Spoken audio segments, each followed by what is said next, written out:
wearing a black shirt is there, Dr. Bologa.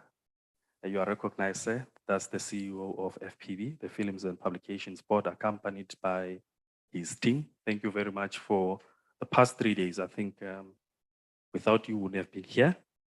And of course, Miss Athena Morgan from the International Center of Missing and Exploited Children.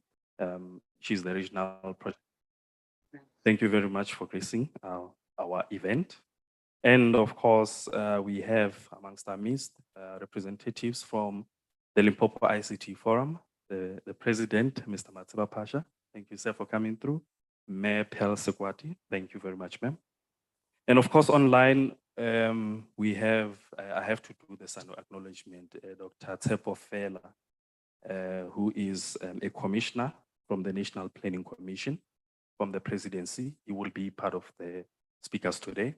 And all of those that I have not mentioned, thank you very much, colleagues, for being here. And it goes without saying, you save the best for last to our department, the Department of Communications and Digital Technologies, represented, of course, by Mr. Moses Hopoi, who's sitting at the back. With that said, ladies and gentlemen, once again, thank you very much for coming through. And it really is a great pleasure. At one point, one has to acknowledge, you become a bit skeptical and say, will this happen? But I think we are here. It is happening, it has happened. And we are going through the motions of electing the multi-stakeholder committee. And I'm hopeful that the incoming one, they will drive the agenda and be a true representation and a reflection of those stakeholder blocks that they should be representing, of course, on the committee. And with that said, colleagues, I don't want to waste more time. I would really like to call Mem Mukoni to the stage so that she can run the program as speedily as possible. Thank you.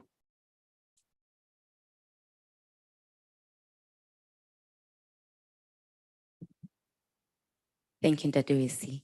I'd like to re-emphasize the ZIGF Multi-Stakeholder Committee voting poll is currently underway. Please take the time to go onto our Internet Governance Forum website and vote for your committee members. I know one of them is in the house. I'll give her a shout out, Ms. Pearl Sekwati.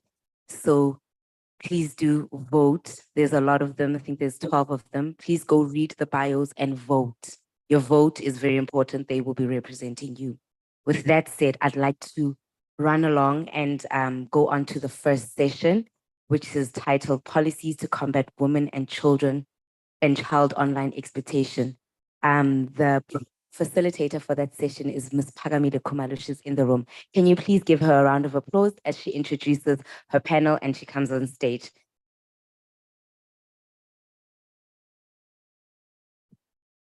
Until she gets to the stage. Thank you very much, Tulufelo. Very good morning to everyone. Thank you so much for the opportunity to host this panel. It's very exciting. And without wasting any time, I'm going to please help me welcome our panelists. Our title is looking at policies that are combating child and women exploitation, and we have our experts in the house. I'll start with Dr. Bologa from FPB. Please give them a warm round of applause. We have Athena Morgan online, yes, as well as Sipo Ntombeni from Google. Please give them a warm round of applause. Thank you so much. We're going to have a very informal engagement. We really are going to be chatting about the pandemic of women and children abuse. We know in this country, specifically in this country, women and children face tremendous abuse, both online and offline. That's why we have 16 days of activism against women and children abuse. That's why we have so many campaigns that are really geared around online gender-based violence. And so it's so important to have this conversation. And I'm very happy that we have a lot of students in the room because we want this session to be very practical.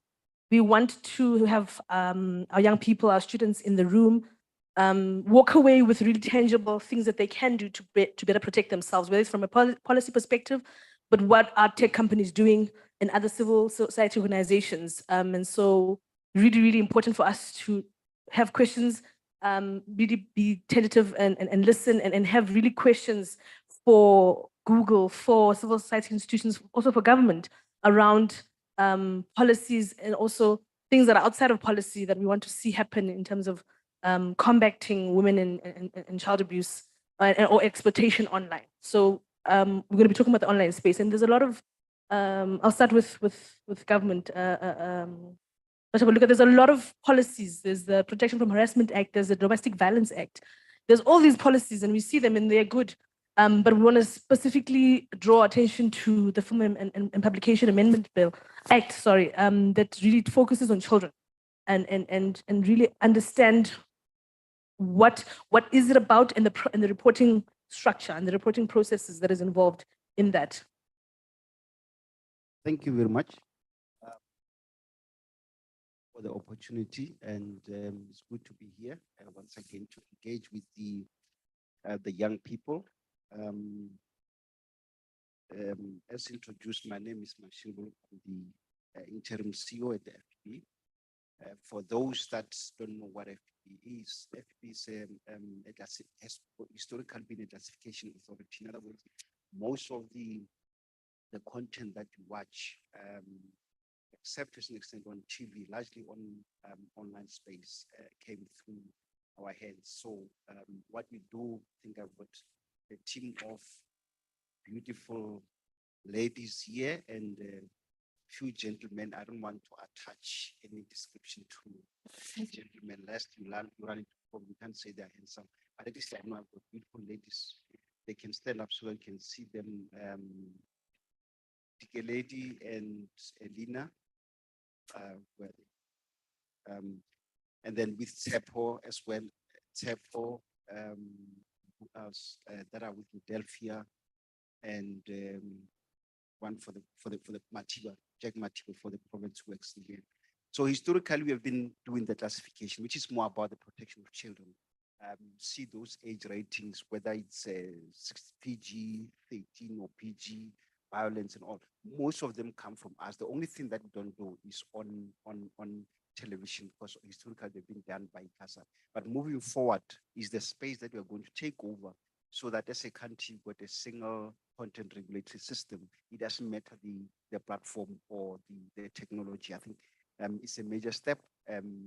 Our shareholder, the Department of Communication Digital Technologies, is amending legislation to ensure that we take that space over. So we'll be the regulator that regulates content, irrespective of the platform. Now, the second issue that you've talked about is about the safety of women or the abuse of women, exploitation of women online. I think this is part of our new mandate. So the one on children we've been doing through classification for years, but we still continue to do that, and even the acts, the new Film and Publication Amendment Act that came into operation on the 1st of March.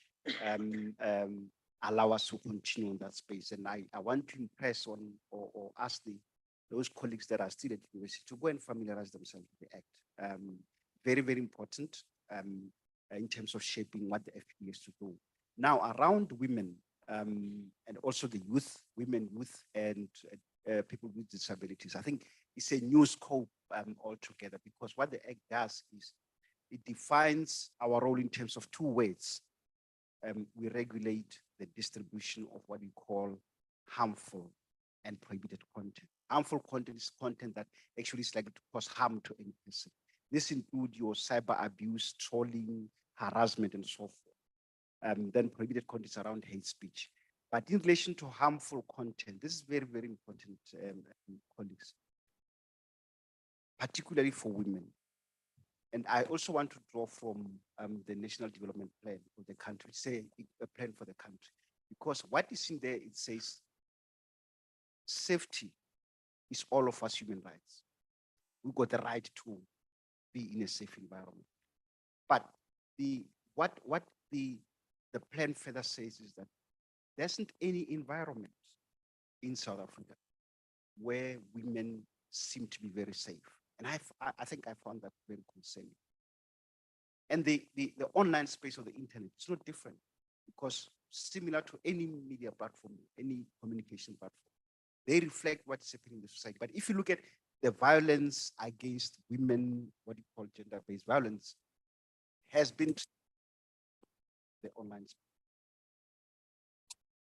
FPB in line with that mandate, we have started putting our acts together, ensure that we perform as they per the objectives of the act that came into operation in March. So we started putting together some regulatory instruments. One of those is around cyber abuse, which a lot of it is directed at women.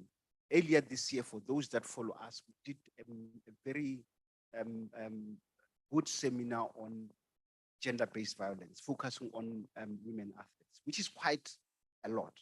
And researchers demonstrate that women are likely to be more abused than men online. And I think that's the very important point to make. And the sad thing is, and I think in that research that I presented there, it indicated a number of things. One, women are likely to be abused. The worst thing is that even if they report, nothing happens. And ultimately, what do? Is that they withdraw from the internet. The question is that an option? It's not an option, because being online is not just it's not only for social purposes. For some, being online is it's a profession. That's what makes them to put bread on that table. Whether it's for the word that I don't like, what they call influencers, which is not something that honestly I. And in South Africa, we take that to other limits. That's why in the morning, the first thing that people talk about in South Africa, while other people are talking about how do you drive audience to your own social media platforms, negative, positive things. In South Africa, people start talk about things related to sex. Very early on Sunday morning, I said, how South Africa have lost the touch of being that conservative Christian nation. We think the only way in which we can draw people to your links is through talking about sex or any other thing. But why can't you talk about other good things? So for some women, whether you are in the bank, whether you are in sport, the abuse is so prevalent. But the question is, what is that you are doing about it? So therefore, being offline is not an option. I think that's the other point that you have to make. Being online as a woman, being offline is not an option. So as the FPB, you have started putting in place some regulatory instruments around that. And like I said, we have started also to raise awareness, because it will cover both ways. One is awareness. Two, before you even get to regulate, because regulation should be the second layer of it. But the first part is education. And we can't do it alone. We need to do it with other partners like your .ZNA. And I'm happy that Google, which we are beginning to co-opt, and I said in the room there that we are capturing them. It's always nice to capture them, but not to be captured by them. Because if we get captured by them, become a serious issue. But if we capture them as government, then it's okay. But I'm happy that they are part of this because they are one of the biggest search engines and they do a lot of work. So we need to make sure that we can't do it alone. Other regulators, we work a lot with .ZNA. One of the entities that we are trying hard to bring on is ourselves, .ZNA, and the communication regulator, ICASA. The one that we are trying to bring on board is the information regulator, because a lot of abuses that come in, other than your image abuse and harassment, there are a lot of personal information. And as the online regulator, we should be able to refer those to the information regulator. We are also trying, as part of our work, to educate, to come up with a program that we're going to launch next year or start implementing next year on capacitating the law enforcement agencies. Because if you go to any constable and say that I'm being abused online and try to report a case, do you think that constable will say, what is it? I don't understand this. Ibali. Because they don't understand it, it will be difficult for them to really enforce it. Whereas the law enforcement agencies, the NPA also, so that when they prosecute these matters of this nature, they know what they are dealing with. So it's our task and we are going to do that. Then the other thing is for those big tech companies or operators that don't want to comply, I think that period of negotiating has come to an end. In the next few days, if not today, we have issued a notice and it will be gazetted, I think either today or next week. That requires operators to explain to us as the FPB, how do they deal with One, first of all, they must register, all of them. And I'm happy that the likes of Google have registered. But the second part is, how do they protect children? That's number one. What are they doing? Two is, how do they protect the vulnerable groups, including women, the youth, and people with disabilities? Because also people with disabilities get violated online. So we have started that process, and they've been given, in terms of the notice that will be gazetted, I think, to either to do next week, 90 days, to tell us how are they doing. Then from there, I think we'll start what you call, I think Mr. Mtombe will talk a lot about it. It's on what you call transparency reporting framework. And it's applied across the world, where in which on a quarterly basis, they present to you to say, this is the number of video materials that we have on our, that we found on our platforms that were either harmful, like we said, we used two words here for the FPB, harmful or prohibited. In other words, prohibited speech, like your hate speech. And this is how we have dealt with them. They will provide those reports the same way that broadcasters will also submit the reports to CASA. So those are the things that we are doing. And we have also put in place what you call the enforcement committee. So once we pick this thing up, we notify you. And if you are an operator, you don't deal with this, we report you to the enforcement committee. And then it's chaired by a retired judge. And I can, we are unveiling it next week, I think, yeah, before the end of this month, the enforcement committee, and then they will do that. So I think for us, those are things that we are putting in place as the FPB.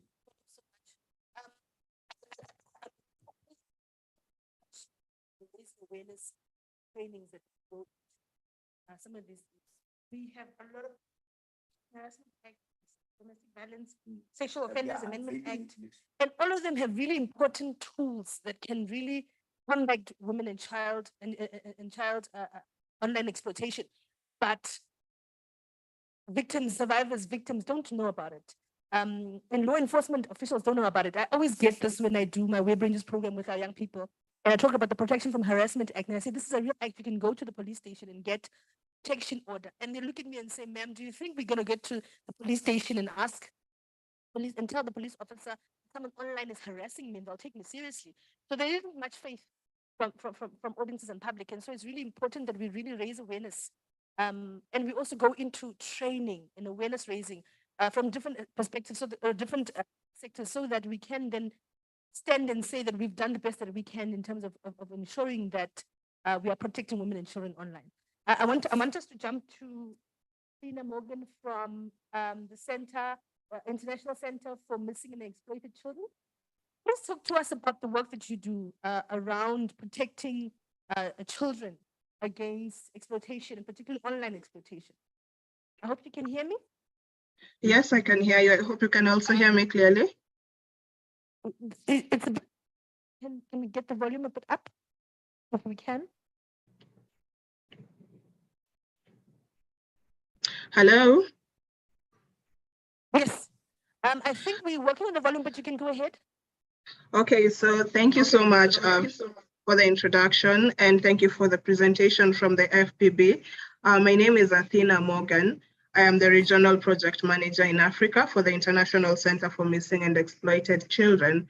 And I am glad to say that we have worked with the FPB before and ZADNA for actually a roundtable discussion around online sexual exploitation and abuse of children in South Africa. And I commend the good work that they are doing. I see they have already added other pointers onto the things we had discussed earlier in the year.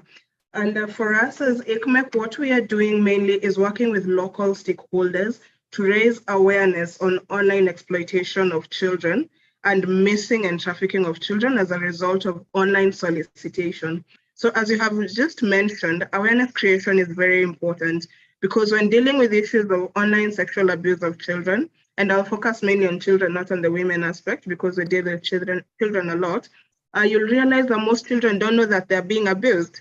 And also, as you said, the people who are supposed to be protecting or guiding the children don't know what abuse online entails. So even if you report to your parent or you even go to the local authorities, they don't know what measures to take because they are ignorant. And that is the first loophole that we find when it comes to dealing with issues of online exploitation of children. And then when we talk about policies, it is a good point to note that we have very good policies, both in South Africa and even regionally, that protect children online, that stipulates that all stakeholders have a role to play in protection of children from all forms of abuse, including sexual abuse. We also find that there are laws that talk about use of child sexual abuse material, what is commonly known as child pornography. And allow me to comment on that. Another thing other than awareness creation that brings a challenge in addressing issues of online exploitation of children is terminology. So for example, if we say child pornography, it means that this child has already given the consent of their nudes or photos of parts of their bodies to be used, because in general terms, pornography shows that a person has given consent to have these photos of themselves taken. And it is a term that is used to refer to adults acting in this manner, but it should not be used against children or when referring to what is done to children. So when we're talking about child abuse, don't say child pornography, you say child sexual abuse material, which is very important. Another term that I see we use a lot is child sexual tourism. Tourism is a positive aspect that is good for our country, good for revenue across the world, right? But when we say child sex tourism, then it means it's okay for a child to be used for sexual purposes as long as it's for tourism purpose. So that terminology is also wrong and can be used as a justification to exploit children. And what we're supposed to say is child sexual exploitation in travel and tourism. So when we start making these distinctions consciously, it means that some of these acts that are done against children, we call them out for what they actually are, both in policy and in the implementation of strategies. Then we are able to give it the weight that it deserves. And added on to that, when we're looking at the policies and the regulations that are in place and what they are helping us to do, the other question that comes in is the question of a dedicated law enforcement. And I'm really glad that the FBB are trying to start a program for training law enforcement on how to handle online exploitation of children, which is something that ICMEC has been doing across different countries in Africa. We also did a small session with the South Africa law enforcement, and I am actually extending an olive branch and saying to the FBB that we have the resources and the knowledge when it comes to online investigations. And if need be, we are open to working with you to enable you create a safer space, especially from the law enforcement perspective. I am open to any more pointers or questions at this point. Thank you so much. Athena, I think really forming a partnership there on really important issues. And I love the fact that you talked about the child pornography versus child abuse. Because I see branding of everything needs to change. The edition still has that terminology there, which is problematic, but I understand why it's still there because around child pornography versus what is child abuse sex material. So terminology is still a big issue. And on the ground, we need to do a lot of awareness raising around that. I also see there's a FPB hotline number. Please speak to us just before we jump. I just want to finish children, and then we go to women and children with Google. Talk to us about the process. I call in as a child. I call that number. What happens? Because I really want us to come out of this with practical tools and knowledge about what is the process and how can I get justice in the process. Because when I speak to a lot of my young people, there's always, even when I go to the police station, I don't feel the justice, I'm being served with justice. I don't see justice in the process and in the system. And that's why we have so many people that have not reported. Even on the platform, they don't even report because they feel that there is no justice in the process.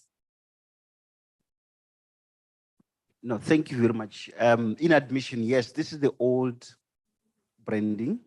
And when I think about, I look at the previous CEO sitting here, Awongile. But I think the issue of terminology I think it's a good point. But remember, all these things that I've talked about came into effect from the 1st of March in line with the new act. So there's a new branding that will come out in the next couple of weeks, and you won't see the word pornography. Instead, you will see abusive material, whether it's for women, whether it's for whoever, because I think that is in agreement. Also, what you have started putting together is in terms of, I think, Section 18E of the Act, a procedure that we are finalizing now on how people can lodge complaint. In addition, this one is for the children, is the hotline for the FPB. But what we want to also do is people to lodge complaints. We are going to appoint, I think, for those that are interested in the work of the FPB, we have advertised a very good position for public complaints manager, if you want to work for the FPB. That person will be the one to handle all the public complaints, whether on children, whether on women or any other vulnerable groups, or even on prohibited content like hate speech. Then there are procedures that we are going to publish for public comments on how we deal with public complaints. Once it's there, we make determination, then we get in touch with the culprits.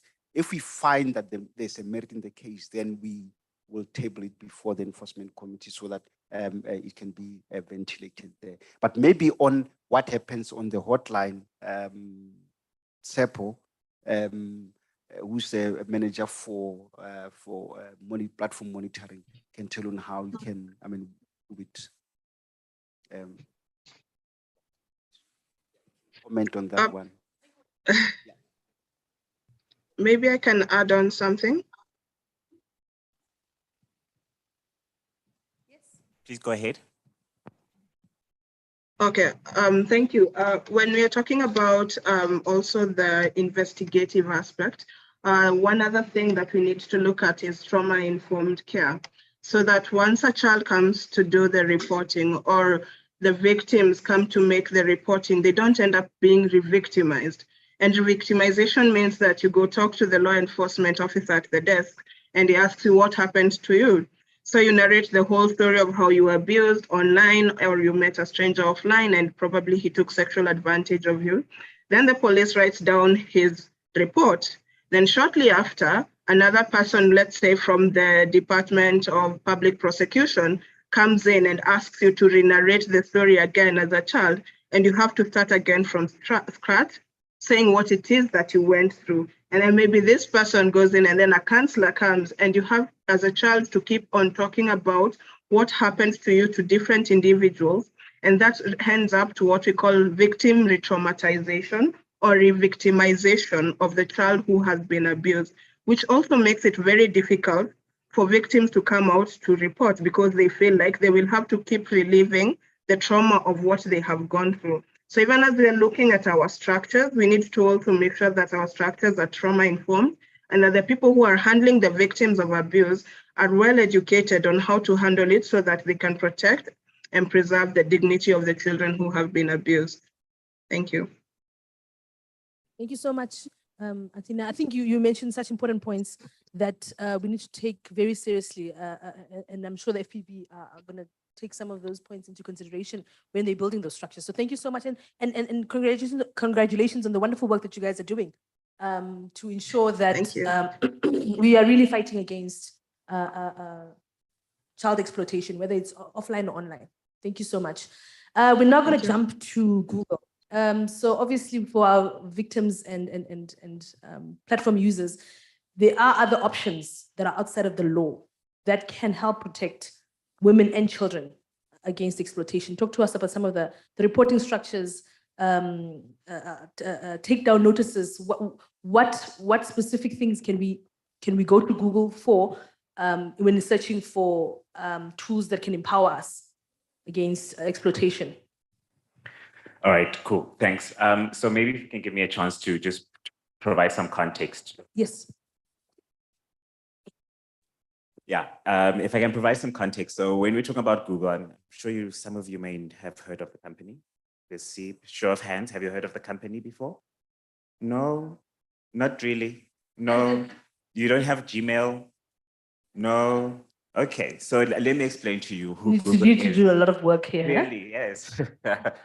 So Google is a tech company. You may have heard of it, some of you. I think one or two of you have heard of it. So We run a number of we have a number of products in the market. You may have heard of YouTube. Who has heard of YouTube? Yes.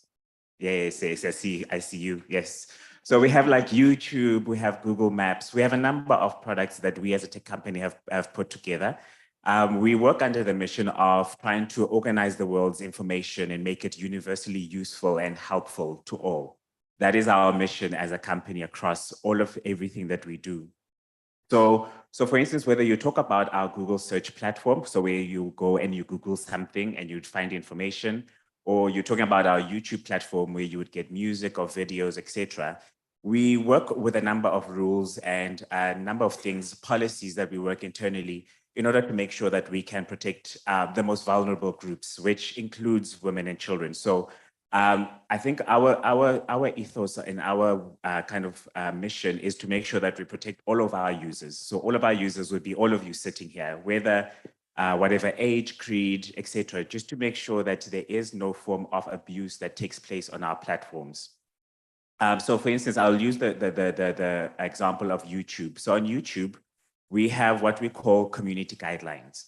What community guidelines do is that when you sign on YouTube, you might, and these are the things that we talked about yesterday and the day before, where people talked about, you don't necessarily read the fine print and you just click through. But when you come onto our platform, you agree to abide by our community guidelines. What our community guidelines say is that there's certain conduct that we are not going to accept on our platform. And if you partake in that conduct, we will either remove you, we'll remove your content, and we will block you off our platform because we don't want that type of conduct. So this is things that are the harmful conduct that is harmful against children, things around violence, abusive language, things around kind of discrimination, or whether it is by race, by creed, or anything of that nature. And our community guidelines touch a number of various aspects in this regard. And where we do find violators, so if, for instance, if you find somebody who uploads something that tends to be harmful, or could, for instance, be child sexual abuse material, we don't allow that on our platform. So that is illegal, that we would remove that. So that is one way that we guide, that is guiding our operation. Okay, I think it's the icon. So that is one way that we guide it in terms of how we protect our women and children on our platforms. One of the big things that we do then is also to make sure that we work through a number of things. So I talked about our policies, which is the community guidelines as an example. One of the things that we do as well is through our products. So for instance, we have what we call Family Link. Family Link is a product that allows parents to monitor what information and what their children are accessing. For instance, if you have a phone if you have a phone as a parent and you're buying a phone for your child who's below the age of 18, you can put it in Family Link, you download the app. It allows you as a parent to monitor what your child is doing on their phone. You can see what content they're downloading, you can see where they are, you can even put in times, for instance, to restrict the time that they can use their phones, and all of those other things that parents would want to be able to have a control over. We also have things like products that we've built directly to make sure that kids are protected. So like, for instance, YouTube, if you're giving your child or you're giving your younger brother or sister or nephew YouTube to watch videos, you shouldn't be doing that, because there's a specific product that is aimed for kids below the age of 18, about, let's say, 13 to 18. It's about YouTube Kids. They are able to access information and content that is relevant to them, and they would not be exposed. And this is one of the things we're trying to make sure, that kids are not exposed to content that is going to either lead them to exploitation, or lead them, for instance, to things like where they get groomed, because these are one of the things that we're seeing online, is that through online interactions, the abuse is not only online, but some kids are kind of lured offline, and the abuse takes further place offline. So we have seen that online abuses are being used in a way to make sure that abuse is taking place also offline. And besides the policies and the products, we also do a lot of work in terms of our advocacy work and the kind of our partnerships. We work with MMA on web ranges. We work with FPB. We work with a number of ranges and a number of partners. And Athena, I would also like that olive branch to come this side as well, because I think we would be able to do some work with you and see how we can make sure we can educate, because that's one of the biggest things that we're seeing is a big problem in the country. Now, I would like to just highlight a few things. Oh, okay. Just to highlight a few things, and I think just things that are relevant for the people that are in the room today. There's one thing that we do at Google that we've been trying to do, and we're teaching people, teaching kids from a young age, as early as 5, 6, 7, as soon as they can start learning. And if you can look at the banner on my right, we call it being internet awesome. So being internet awesome talks about being a good digital citizen. So one of the things that we've realized now is that as citizens and as people, because we are having to live online and a lot of things happen online, we are going to, one way or another, have to interact with the digital space. So whether you are interacting with a social media platform or you are having to kind of do work digitally, you are going to find yourself being exposed to the digital space. And we're talking about good digital citizenry. So I'm going to talk you through quickly those 5 elements. So it says be smart, the first one. So be smart. Always kind of think about before you post anything that you put online. You know, they've talked about, I think yesterday and the day before, we talked about how the internet doesn't forget. You know, so always be smart about what you put online, what information that you're sharing, who you're sharing it with before you do so. Being alert. So alert is kind of, you need to be aware that sometimes there are scams and there are scammers out here online. So there are phishing scams that take place. So whenever you see something online, hey, if you win a free prize to Mauritius, click here. You need to think about it, be alert of such things. And this is one way that we're trying to make sure that people and users that are using platforms are protecting themselves as well. Strong. So being strong talks about kind of making sure that you have the right protections in place and you are secure. So whenever you have like a password, if your password is still password 01 today, hey, my friend, we must talk, please, because those are not the types of things that you can do in 2022. You need to make sure that you are having secure passwords for all of your platforms, your digital banking, your emails, et cetera, because we've seen how people, and especially with the digital attacks that have been happening, we've seen how people are able to use that information to access something else. So especially if, for instance, if you're using the same password for your Facebook as your banking password, they get your Facebook password or something, and the next minute they've accessed your whole banking profile, and now you don't know how. So again, it's about making sure that you are putting strong protections in place. The fourth one is about being kind. So again, here, this is about you as a person who is interacting with somebody on a platform.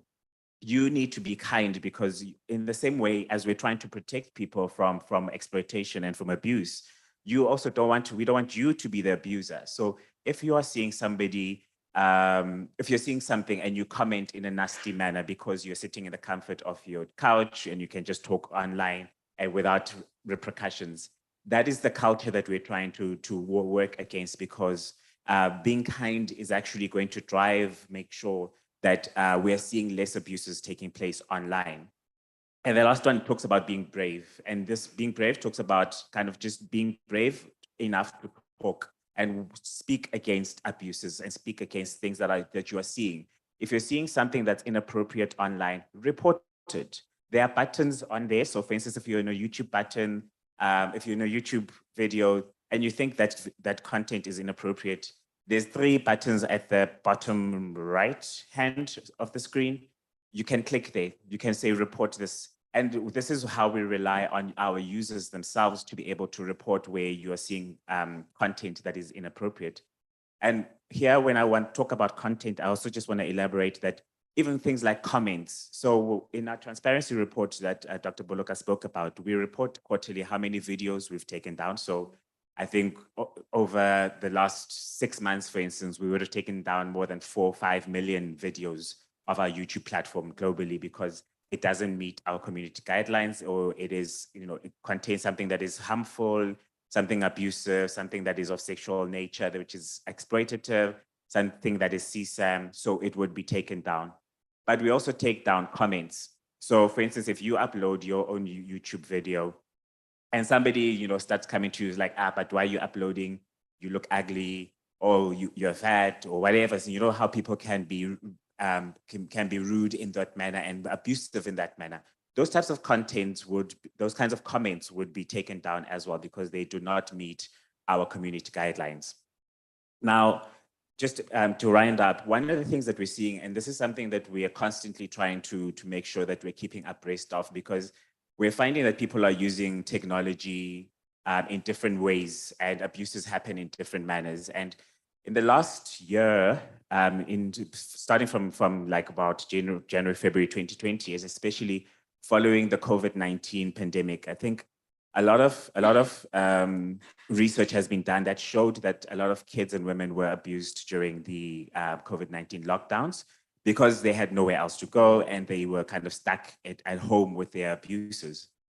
One of the things that has come up now, post-lockdown environments, etc., is that we've noticed some reports that have been coming through, and actually there's training that we are even doing internally as a company, so that we're also kind of getting abreast and understanding how these issues are coming up. But as I said, this is something that has come up in the last couple of months. We've seen that abusers are using technology as a tool, again, to continue their abuse. So for instance, as a woman who lives with somebody who is abusive, they would abuse you physically perhaps, and then leave the house. When you are left at the house, one of the reports that we noticed and that we've kind of been keeping abreast of in the tech space is that you've seen how, for instance, there's digital houses and your house can speak to you and it can close the windows for you, or it can lock the doors for you, or even these fridges can, they tell you how much groceries you have left. So now abusers are using that kind of tech. And I mean, it's so odd to even think about it. They're using that kind of tech to continue the abuse and continue the control over women and children. So for instance, there's one of the reports that was found earlier in the year was that a woman who would complain that actually her husband was not letting her leave the house because he had control of the house and could lock her into the house because he kept the control on his phone. So it's that kind of technology now being used and extended into order to make sure that abuse continues. So for us, I mean, it's not anything that's directed with any of our products as Google, but as a tech company, we already have to think about how do we counter that type of use and abuse of our technology, continue to abuse and exploit kids. So as I said, this is why we're doing training internally. We're trying to come up with ways to make sure that our products won't be used in that manner. So the manner that we always have to be working together in partnership. And I think I'm glad that we are able to speak today with FPB. I'm glad that Athena is here, that we always need to kind of keep an eye out, but also more especially, I think the most important person would be the user, which is you who's sitting in the room. One thing I also want to say is that we have a platform, we have a link on all of our platforms, whether you're on YouTube, Google search, whatever, where you are able to report exploitation, child exploitation. There's a little link. You can, if you can't find it, just Google it. There's a link. You are able to anonymously report any form of exploitation that you are seeing in your neighborhood, in your neighbor, or anybody that you know. And that information will then be taken through the processes and reported to the right authorities. So that is one way that if you're thinking going to a hotline, they're going to look at my cell number or going somewhere, we as Google have also created a reporting mechanism where you're able to report exploitation that you're seeing or abuses that you're seeing of any children, women, or any other person from any of our platforms. Thank you so much, Sipho, for that. Now I want to take it to the audience, our users, the beneficiaries of all these bills and acts that we talk about. Questions from the audience or comments from the audience? Sure, there's quite a lot. Okay. getting a mic. We can. Okay, questions. I'll start with the students. Oh.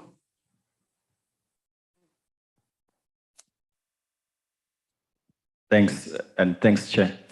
With regards to the hotline, I think the lady from the IMEC, we have trained social workers who actually attend to those matters in terms of, for instance, maybe when they come and report, they've experienced abuses and so forth. So they are professionals who understand what kind of technique to use, what kind of engagement, and what level of assistance is needed for that particular reporter. And also the aspect of escalating, because it might be an instance where you need to escalate it to the nearest social worker or even the law enforcement agencies. But getting to the hotline website itself, we are actually revamping the site. We should be launching the site in the next few weeks based on the changes that we are experiencing as an organization regards to the amended act. It required us to add extra features which can accommodate the reporting for that. So that it will be launched in the next few weeks. I'm sure the comms guys will be communicating with the relevant stakeholders. But getting to the hotline number itself. So when you call into the Film and Publication Board, you get directed to the relevant unit that will be dealing with that matter. Then they will assess what kind of query report that are you bringing and what kind of intervention that needs to be undertaken. And we have developed anonymous communication with us. We also have the email address directly where you can just send us an email. You just give us whatever you want, because what we have noted is that most of the current generation, calling it's the last thing that they want to do. But it's easy to communicate. Hence, as part of what we are also developing on the website that we are launching, there's a mobile app that is also coming, which might take maybe a few months before it gets launched. So we are launching the website first. So it will be easier for the young community as well to be able to navigate it through the app. I think that is what is very, very critical for us. So I needed to just highlight that. But on the website that we're launching, when you report, we've got a link where we directly escalate the matter to the likes of Childline, the enforcement agencies with Trail, whereby when we escalate, you get a notification. So you also have an option of saying that do you want to be contacted or not. So then if you want to be contacted based on the selection, then you'll get the feedback and get to understand where your issues at and so forth. So we keep tabs of what is happening, and we follow up with the law enforcement agencies on your behalf to understand, did you get assistance? How did they close the case? Because what we actually do as well, we analyze the content whereby people have been abused, children have been abused, they've been exposed for the law enforcement agencies for prosecution. In fact, we have done many cases that are here in Limpopo, for instance, that relate to that, whereby the same professional that colleagues that I'm referring to, they've actually analyzed the content that were discovered at school, at medical practitioner sites where children were abused at that level for the purpose of compiling analysis report that is used by the law enforcement agencies at courts. So I just wanted to highlight that. I think I might have covered everything.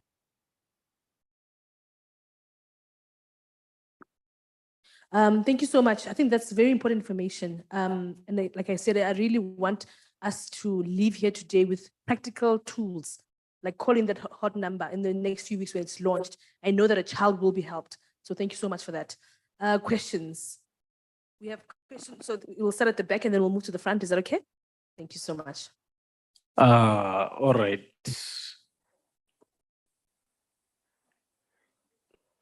Please introduce yourself. Okay. My name is Sacramento.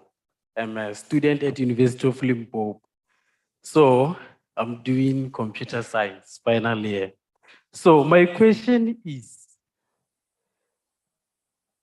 Google is directed to Google. Maybe they will clarify this to us. Because in South Africa, we have .ZADNA. So where ZADNA, it will monitor our online presence. Let's say maybe someone violate my online presence. I can easily go to .ZADNA and report the person, and the necessary measures will be taken. So when coming to .com, what are the necessary measures will be taken if maybe I report the person who's violating my online presence? Okay, you were saying that I can easily click a button called report, but when I check the button here, it's hidden. Can you please put that button at least somewhere that everyone can see it? Because on YouTube, I was at YouTube right now. To see that report button, it's very, very hard. You have to go through all this website to find the button. So can you please put it where everyone can see? And afterward, let's say maybe I report someone that he has taken my video and then posted at YouTube. Then I click that report. What measures will be taken to the person? Because in South Africa, yes, .ZADNA can stand for me and say this person violated my online presence. So by just blocking that, maybe let's say it's YouTube, by just blocking that video, I don't think that is it's a more satisfying way of dealing with the measures. So I can report the person, and then you as a Google take time and then to deal with the matter, and the viewers on Google, I mean on YouTube, maybe they reached 100%, 100K or 200K. So what are the necessary measures taken by .com domain if maybe my online presence is violated? Not just by clicking the report button. Thank you Thank you so much. For the purpose of awareness raising, and I'm a trainer at heart, so I really want people to come out of with a clear sense of who does what and how. So Tulufela, I know that some of the participants were not maybe here in the last couple of days. So can you give us a brief sense of what does .ZADNA do? In what capacity can they be able to assist us when it comes to things like exploitation or online abuse? Or someone from .ZADNA, just so that we are clear, right? It helps us, and it helps us to have a clear mind on who does what and how, because we want to come out of here of this is what Google does, and this is what they're able to do, and this is their reach. This is what FPV does, and this is their reach. So we know we are directed to the relevant people that are able to assist us, and that's empowerment for me.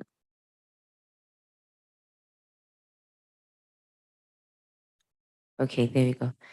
Okay, so .ZA domain name authority, putting me on the spot. Let's see if I am readily available with answers. But we are a regulator of everything that's on a .ZA domain name. You know that, right? You know your email addresses end with .ac.za. We provide regulation for everything that goes on the .za domain. And I guess what the gentleman was also asking is, under the assumption that Google is on a .com domain, they understand that with being on a .za domain, they can come to ZADNA. But now with Google as it is being on a .com domain and with their buttons not easily, or their report buttons not easily accessible, where do they go if they have if they can go to Zatna for everything on .za? Where can they go for everything that's a .com? I think maybe that's the question, if that's the one. I'll ask my board chair's also got her hand up. Good morning. Maybe just to clarify that Zatna is just a regulator of the namespace. It doesn't deal with abuse online and all of that. That's why we have FPB, which looks at exploitation. I think the CEO over there was just saying that.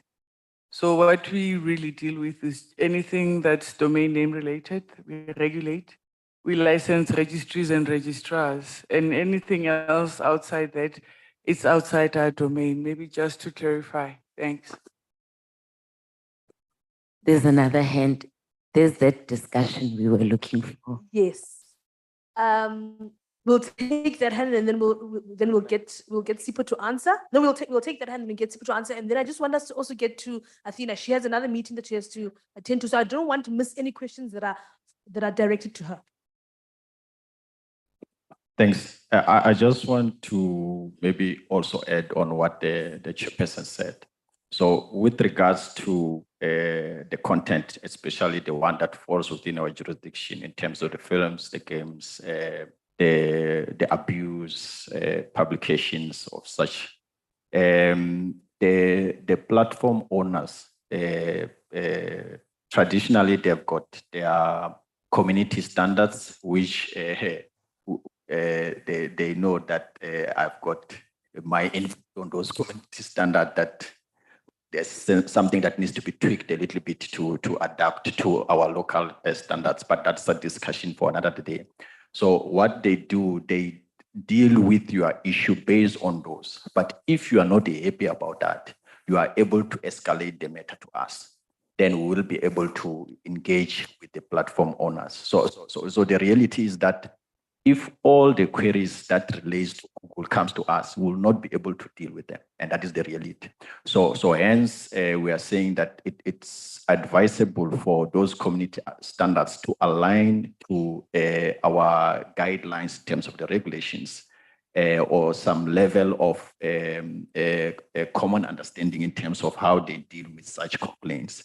But we deal with such issues if you are not satisfied in terms of how they try to assist you. Thank you. We're going to go to Sipho. We can have Athena. Okay, please allow me. Athena, do we have any questions that are directed to Athena? We have one directed to Athena. Thank you very much. My name is Oriel Lomo, a student from University of Limpopo, and our lecturer, Miss Nojil. Say hi. She's beautiful, isn't she? So, okay. My question will be based on what we've been said or told about Google. We have been given guidelines that I cannot post a certain content. But if you check, you might find that maybe a certain, what can I say, artist or whatever can post nudity on YouTube or whatever. Why don't you check those guys? Are you guys aiming me, not those ones? Are you guys based on me, not those ones? Why are you not seeing them? I'm asking you, sir, leave your phone. So let's pause that. I think we all heard and understand his frustration. Let's pause it. I want questions that are directed to Athena because she really does need to leave. She has another commitment.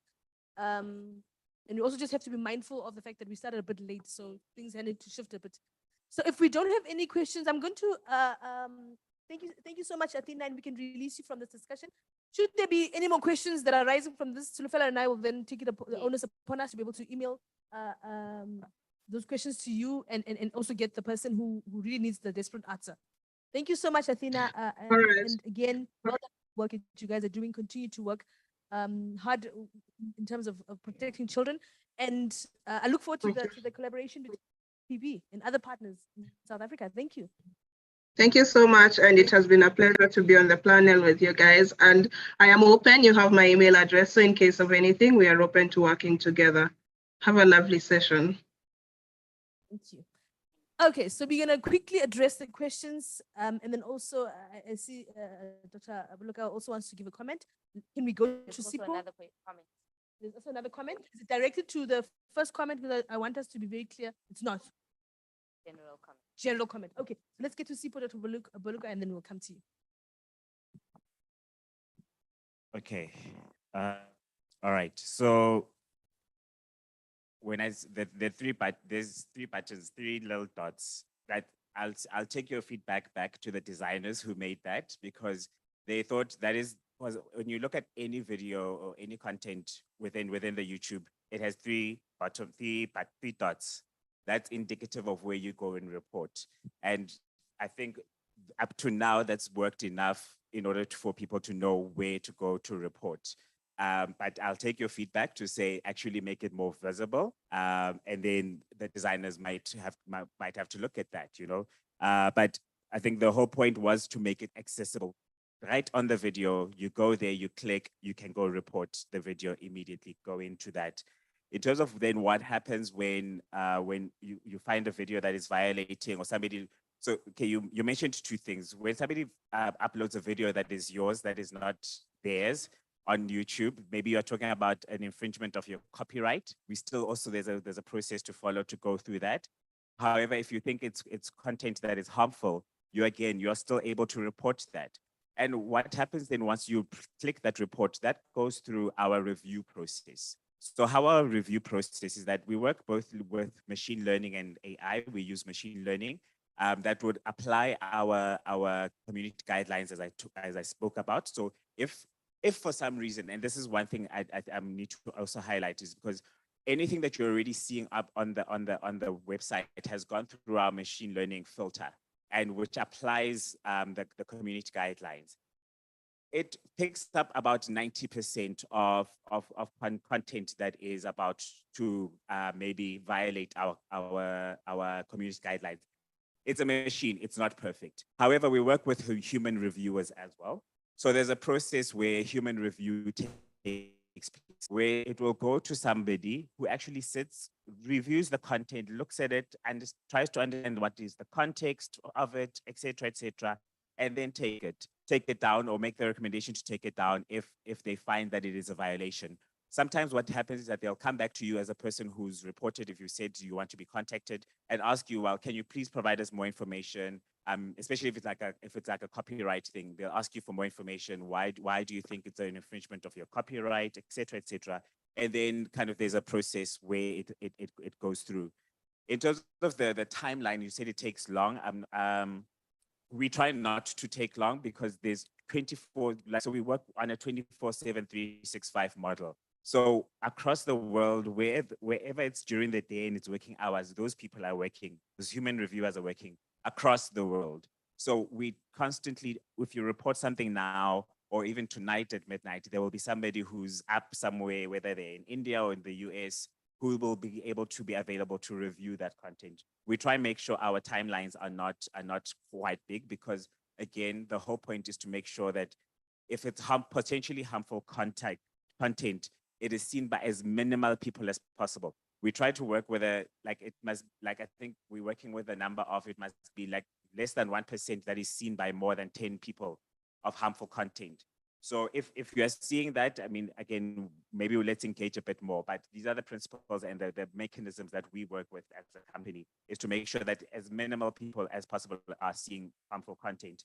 And gentleman who was asking about whether if we're targeting people as celebrities, etc. No, the rules apply to everyone. And I was taking notes. I was not on my phone. I'm taking my notes on my phone. So we apply them across everyone. So if for some reason you find, and again, it's very hard to talk in abstract, right? So you're talking about nudity. I'm not sure what kind of nudity is. It sexual conduct? Is it some? We'd have to see where it falls in within the community guidelines and why maybe it's still up, or if it is something that is a violation, again, as I said, I rely on you as the user to report it and say, actually, this is something I find to be inappropriate content, whether it's by a celebrity or anyone, but everybody's treated the same. Our rules apply across the board, whoever you are. Yeah, I think that's about it. You touched on before we continue, you touched on a very powerful point. We want to give tech and we want to give government constructive feedback, and we need to continue that loop of continuous. But we also, the onus is also on us to be able to report. And when you do report, this morning, my colleague and I were reporting a video that we felt was inappropriate, and we had to think long and hard about which category. And I think that's the responsibility that we have as users to do that in order it's about following process and then being assured that once I follow process and I've reported, they will get back to me and this will be taken down. Thank you. And then we will have the. Thank you. Yes. I think mine are just general comments based on what was discussed and other things that are happening out there. And I'm calling upon those who are in this room, primarily those of the young people, to say when we are online, there's an excitement that's created online on the Facebooks and then so. Please be careful on what you forward, what you comment on. As they said, I mean, they already said to you that there's what is on the internet stays. They call it digital footprint. That digital footprint, one day you will not be called to an interview because of what you just posted there. Just be aware of that. One day you will not be in a business deal because of your behavior online. And what I would like to call upon the tech companies is to get a way of monitoring the people who are ultimately using your services. We know that people abuse Gmail, abuse Yahoo and all that. They create continuous emails to scam people, to troll, to do all sorts of manner of things that are inappropriate. Hence, they don't give their real names. We need to get away at some point where you can know that this person is who he is. He says he is. And I think I'm sure that in the boardrooms, those conversations are said, how best do we get around that? Because at some point, I need to be able to tell you that, for instance, I'm going to talk about me. My 2 profiles have been hijacked, LinkedIn and Facebook. I haven't redone them because I want those profiles back. And I'm struggling to get to that level. And so many people out here go through the same hell because they hijack your profile to abuse it for their own interests. Now, as tech companies, if we need to digitize to a level where you know exactly this person, that needs to be considered for the future. Because there are honest people out there who use these online platforms, call them, for their professionalism, professional lives, and to make impact out there. Now, if everyone is going to be using your name to abuse other people online, and the tech companies are unable to solve that problem, we are going to have big problems going forward because someone will hijack someone's profile and then they post nonsense under that person's name. And we are unable to do. Now, tech companies, we call upon you because there are people who will not mind if it means connecting to Home Affairs at some point. There are people, there's Poppy Act and all those things, but there are people who are saying, if this is going to be used to know exactly who I am for the purpose of ensuring that when I want to unlock that information, I can be re-verified like the banking systems does, then people will be willing to do that. Then they know they are more protected. And on the issue of this revenge, when people are, revenge something. And any other content that people find of your face being compromised. I would like this process, the publication board, if a person says, I'm the victim in that video, I would like that process to be very seamless to act on. It must not, a person must not struggle. If the person says, I'm here at the police station, here's my face, there's a video that is circulating, either stolen or a revenge something, then that person should not go through hell to get that thing down from the internet. We just need to, that process, because we are talking about the person who is in that video. We are not talking about someone who says, I saw a content that is elsewhere. I would appeal that that one is handled totally different. If a person says, I'm here, this is my face, the police officer confirms that this is the person, that must be taken down immediately wherever it is. Then we can, the other process can follow from there on onwards. Lastly, I would like to call upon collective efforts on the internet space. And here, the companies that are here and the ones not here, to say the awareness. We need the awareness issue it's not being done around the people's behaviors on the internet. We need to drive that message as much as possible to say, and I'm talking about, I just spoke about digital footprint for us who are here. I can tell you, when you live here, somebody's going to forward something that is inappropriate. But guys, let's just be very careful on what we do on the internet. It will catch up with you. It will destroy you. And at the same time, there are so many things that you can do that will make someone want to talk to you tomorrow and get you close to them, because people are looking at your internet profile. When you submit a CV, some of them, they find you because of what you are saying online, and they bring you closer to them, and you see things going well for you. Thank you. Thank you so much. We'll have our last comment and then we'll wrap up. Last.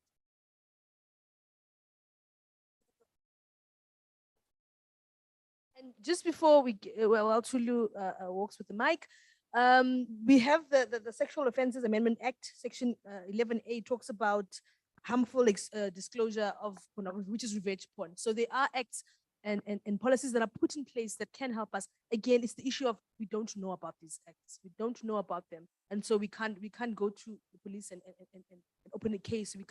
We can't use the acts that are there to protect ourselves. And that's really a big challenge. Thanks, Chair. I think I got 2 points from the gentleman at the side. I think yesterday there was a question regarding Dotzatna requesting information like IDs when you want to have a domain. And I think now it comes back to that aspect in terms of the information that is required of you when you open those email addresses and so forth. So the biggest challenge that we have is that sometimes we seem not to know what we want as South Africans. And that is a serious challenge, because if, for instance, the tech companies say, for you to open this, want this and this and this and this, and now we say, no, but these people are requesting too much from us in terms of us just getting an email. And when they reduce that requirement, then you experience those issues where someone can just willy-nilly opens and can be tracked, and that is the reality. So it has to be on both sides. If it's one-sided, there's no way that we're going to deal with that, and it's a big issue. But the second aspect is the issues of awareness. I think the awareness issue is very, very, very important. It's very, very critical. He touched on one aspect in terms of the revenge porn thing.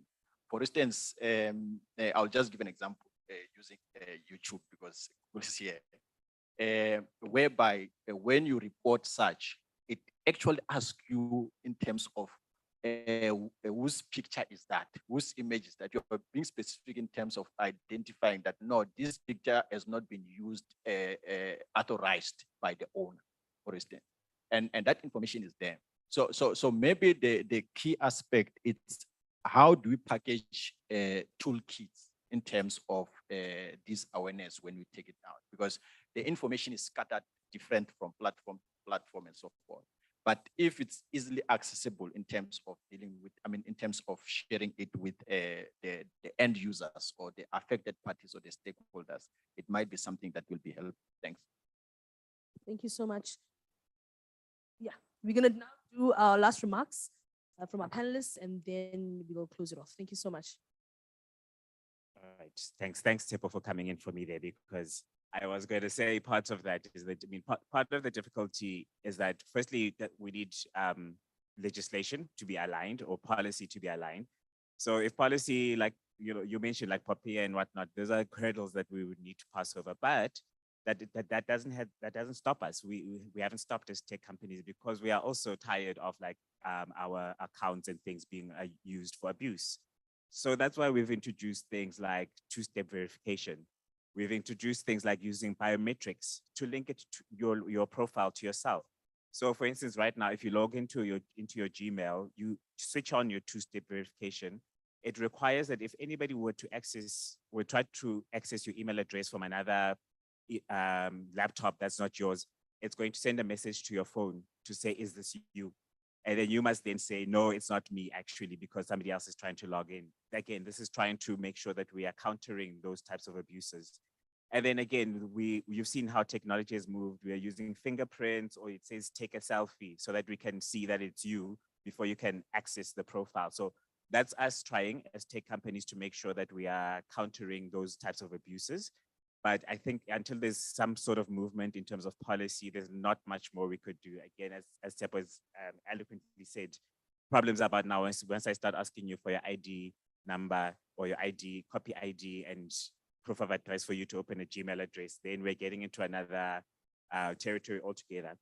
I agree with the second point on awareness. I think, again, awareness is key. And for us, we constantly work. That's why we've been conscripted by the FPB and by MMA, because we want to work and make sure that people are aware of all of these things. And I'm glad that with the two gentlemen today, I think we must see each other before we finish today, because you're going to be my champions on campus to share information and be my awareness champions, right?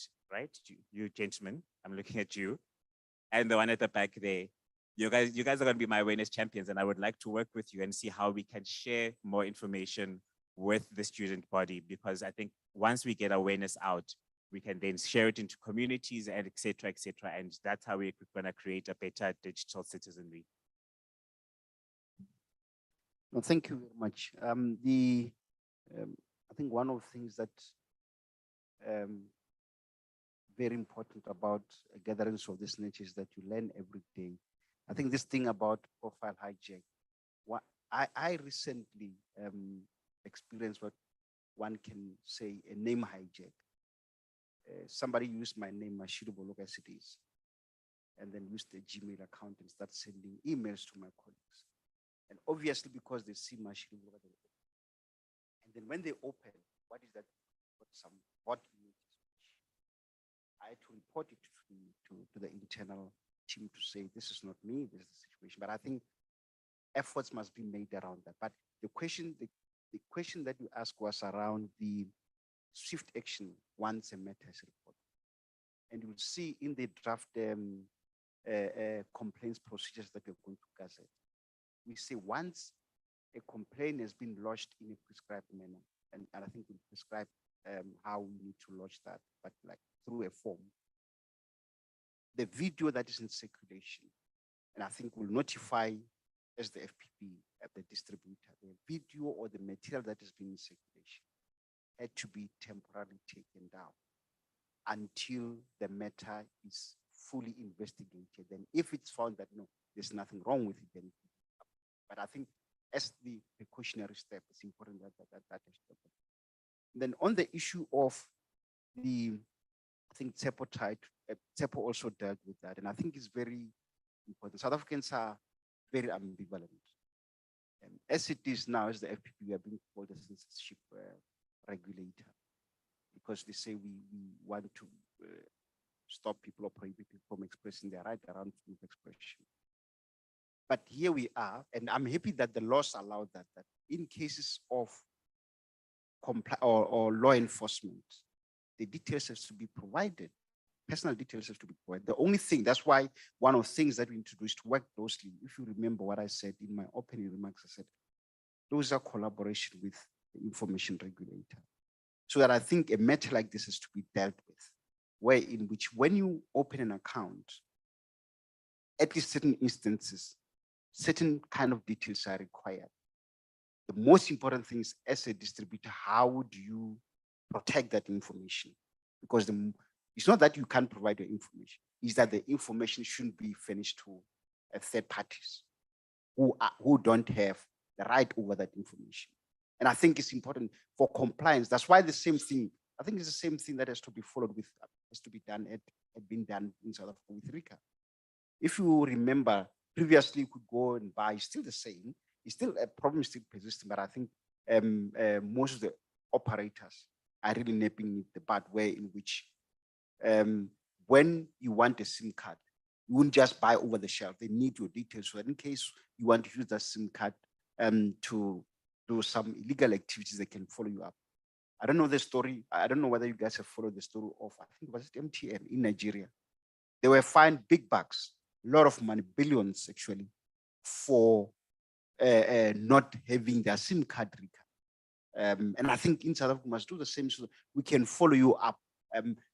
It's only the law enforcement agents that will do that. It can't be me as a private person unless I've got legal backup to do so, to follow up whose account this belongs to. And then we'll know the details. I think measures have to be put in place to protect the public around that.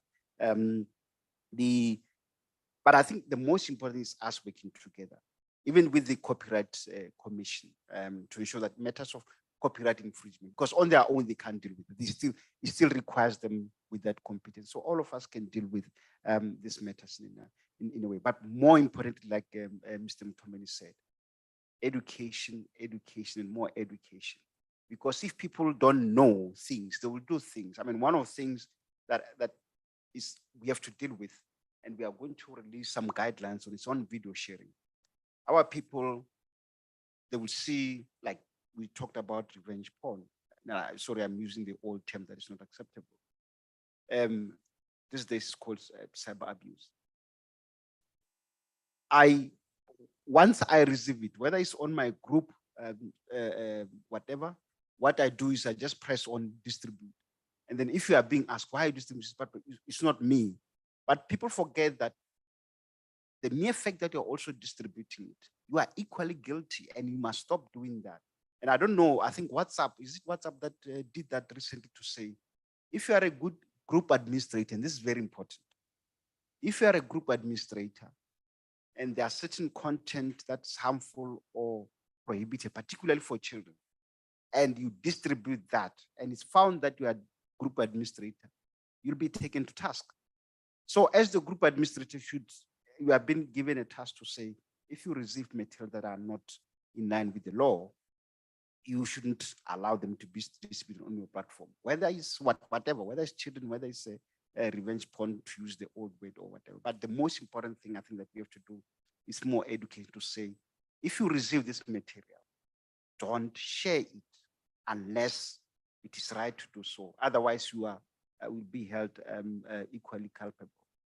Thank you very much. But I think more than anything else, two things: education and collaboration. And no entity can do this kind of things on their own. And that collaboration is not only a local, just to be, because some of these platforms, like they are national, so they require local and national or international collaboration in dealing with the issue of exploitation online. Thank you so much. My two closing remarks, again, around education and raising awareness, is digital literacy. And we've seen just from this session how important it is, which is exciting for me because I do digital literacy for children. But now we see the need. FPB Google, we see the need to do digital literacy with our young people that are in varsity, that are about to go into the workspace, and the real need for them to be empowered, because to say that we're gonna stay away from YouTube and we're gonna stay away from Instagram and all these places is not, it's not feasible. The world is moving towards it. We are already in the digital space. We need to be able, and what I always tell our young people is that we can't just be bystanders. We have to lead in the digital world, and how we can do that is through digital and media literacy. And so really important around digital and media literacy. And the other thing is calling upon government, civil society, and tech companies to work together. Again, collaboration. Once we have digital literacy, but we also need protection from these entities, and they need to come together to be able to give us meaningful protection online. There's so many people that have raised so many issues, and yes, some of the things are a bit skewed, but the mere fact that we are all standing up and saying, I've had my account hacked, this has happened, it means that the information is there, the policies are there, the community guidelines are there, but they're not reaching us in a way that is meaningful for us to be able to say, yes, I've put in a complaint, I know that I trust that Google will come back to me with an answer. I trust the process is followed. There's no faith in the system, but also not enough is being done from our side as users. There's not enough being done because we are constantly on the online space. So we need constant protection, and we need to know about measures that have been taken to ensure our protection online. So thank you so much for this discussion. I hope this is just a start. I know that with Media Monitoring Africa, you guys are partners, and we want to continue the work and reach as many people as we can through all the different initiatives that we are doing. So thank you so much for listening and being good participants. If you have any questions, you are free to ask us through the session. Yeah, thank you so much, Sulu. Thank you so much. I'm online and I'm noticing that I'm losing a few of my speakers for the next session. That's a bit of a concern for me, but we are in the next session titled Cybersecurity Trust, Emerging Technologies to Protect Against Cyber Attacks. I don't know if all my speakers are online. I see Prof. Sizwe is there. I know we've lost Melody. Hi there. Hi, Prof. I'm just trying to contact the other speakers. Advocate Nandipa, is she online? Is she also online?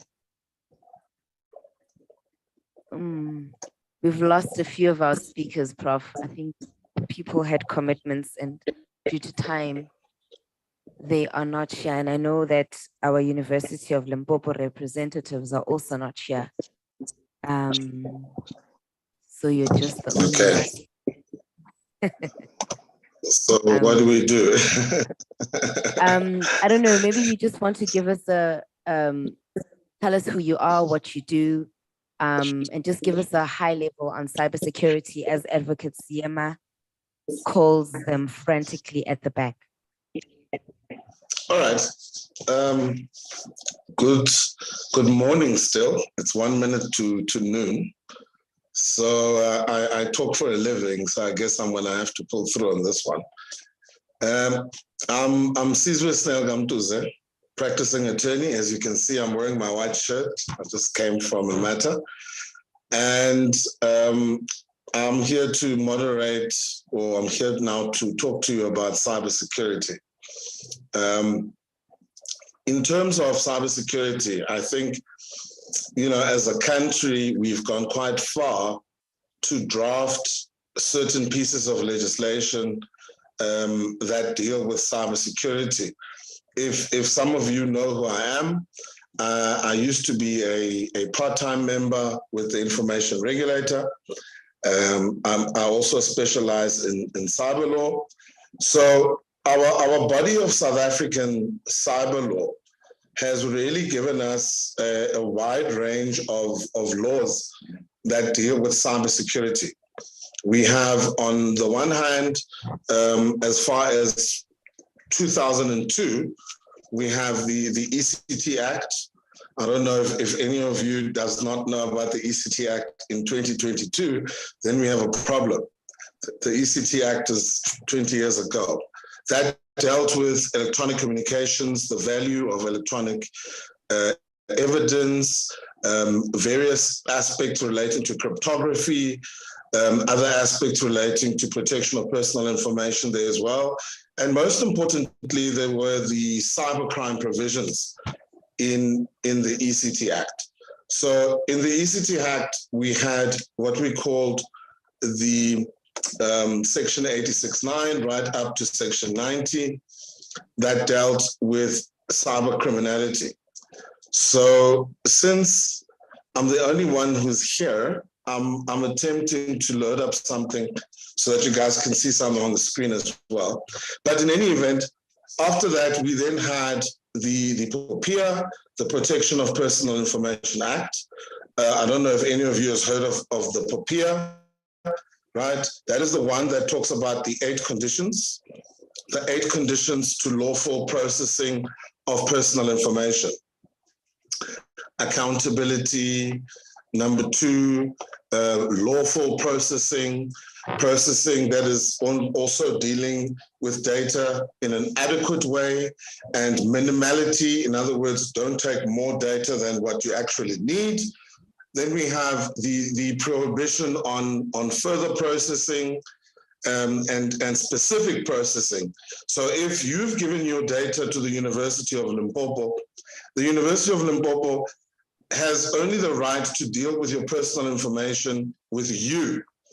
In other words, they cannot now have a deal with an insurance company somewhere or a bank somewhere and give your personal information away because maybe they will be getting preferential rates for the university. I'm not saying the university is doing that, please don't get me wrong. But I'm saying that would be the instance in terms of further processing. Then we also have the principle of data subject participation, right? So you as a data subject, you have the right to have your personal information to be notified about it. In other words, if someone uses your personal information for whatever reason, right? If they are doing that, then they must notify you that they are about to use your personal information. So, and then we have, what do you call it? Principle number 7, and that is the one that relates to security and safeguards of data. In other words, if you are dealing with my data, right? If you are using my data for whatever reason, if you are storing my data, if you are using it for business purposes, you have to have appropriate technical and organizational safeguards. And that really goes to the cybersecurity element, right? Because you need to maintain the confidentiality of the data that you retain. And you must do enough internal risks and external risks pertaining to, if there's anyone who wants to get to the data of your clients, if there are any possible leakages, and in the event of any breach, I don't know if any of you has heard about breaches. Has anyone heard of cybersecurity breaches? I'm looking at the room just by the way. I can see you guys as much as you guys can see me. So has any of you heard about cybersecurity breaches? Has any of you ever been affected by a data breach? You've heard recently this came out. You have? All right. How were you affected? I was about to say that I have the mic and I see that Advocate Nandipa has also just joined us online. So we can just make this a dialogue.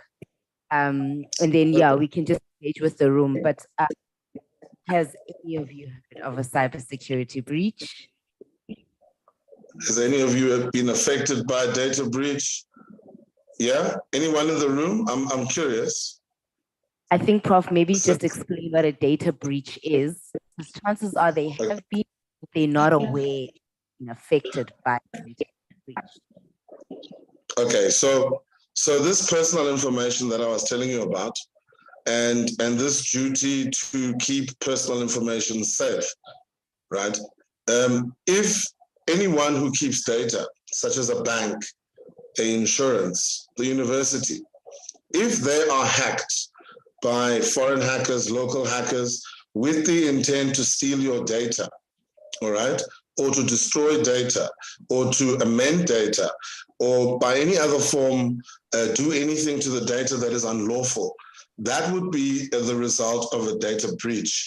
In other words, your privacy in the data has been breached by those third parties that were stealing the data. So like I was saying, we've had the Discam one that was pretty much in the news. I think we had a Checkers one as well, where there were some slim IT guys. Over the years, we had the Liberty Life ones. Various banks have also been affected by data breaches. I see the ladies in the front. Are you guys bored? Because I see, have you not been affected by any of the data breaches? But in any event, Let's chat to Advocate Nzaluma. Like I said, I was just warming the seat here for her. Advocate Nzaluma, can you join us? I was about to talk about the Cyber Crimes Act and go on, but since you have joined us, can we open up this discourse? Thank you, Prof. And once again, thank you for the organization that has pulled us together, and all the active participants, especially the youth, and also then the panelists and the organizers, as well as the facilitators. Prof, my understanding of my input relates to the issues of data, privacy, like you have said, and cybersecurity. However, I decided that I'm going to take a less legalistic approach, but a more educative approach. And use just a small example of the platform that you and me are in. This platform tells you that you are going to be recorded. Now, and I'm using this as an example to drive the point. The question is, let's say I don't want to be recorded, but I want to participate. Am I given the liberty to say, I don't want to be recorded, but I want to participate? So just talking about this platform. And this takes us to one paper that we're working on that begins to talk about that our data is not ours. It belongs to everyone. It's everywhere. I'm not going to say what does then for PR and GDPR mean.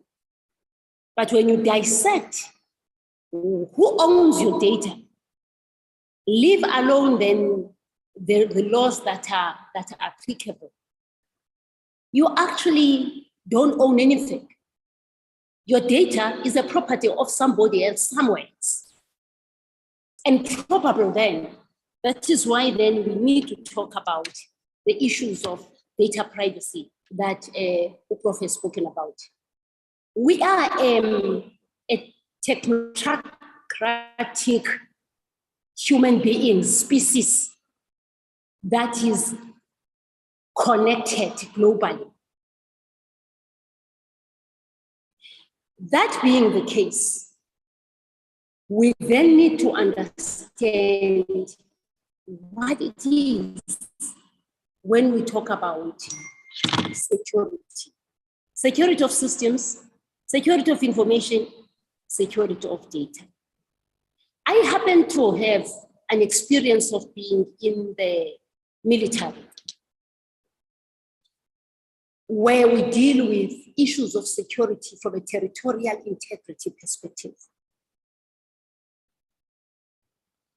And territorial integrity deals with your air, it deals with your cyberspace, it deals with the land, it deals with...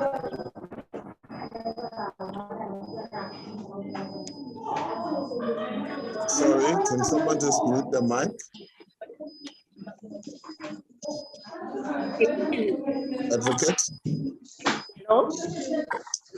I think someone's mic.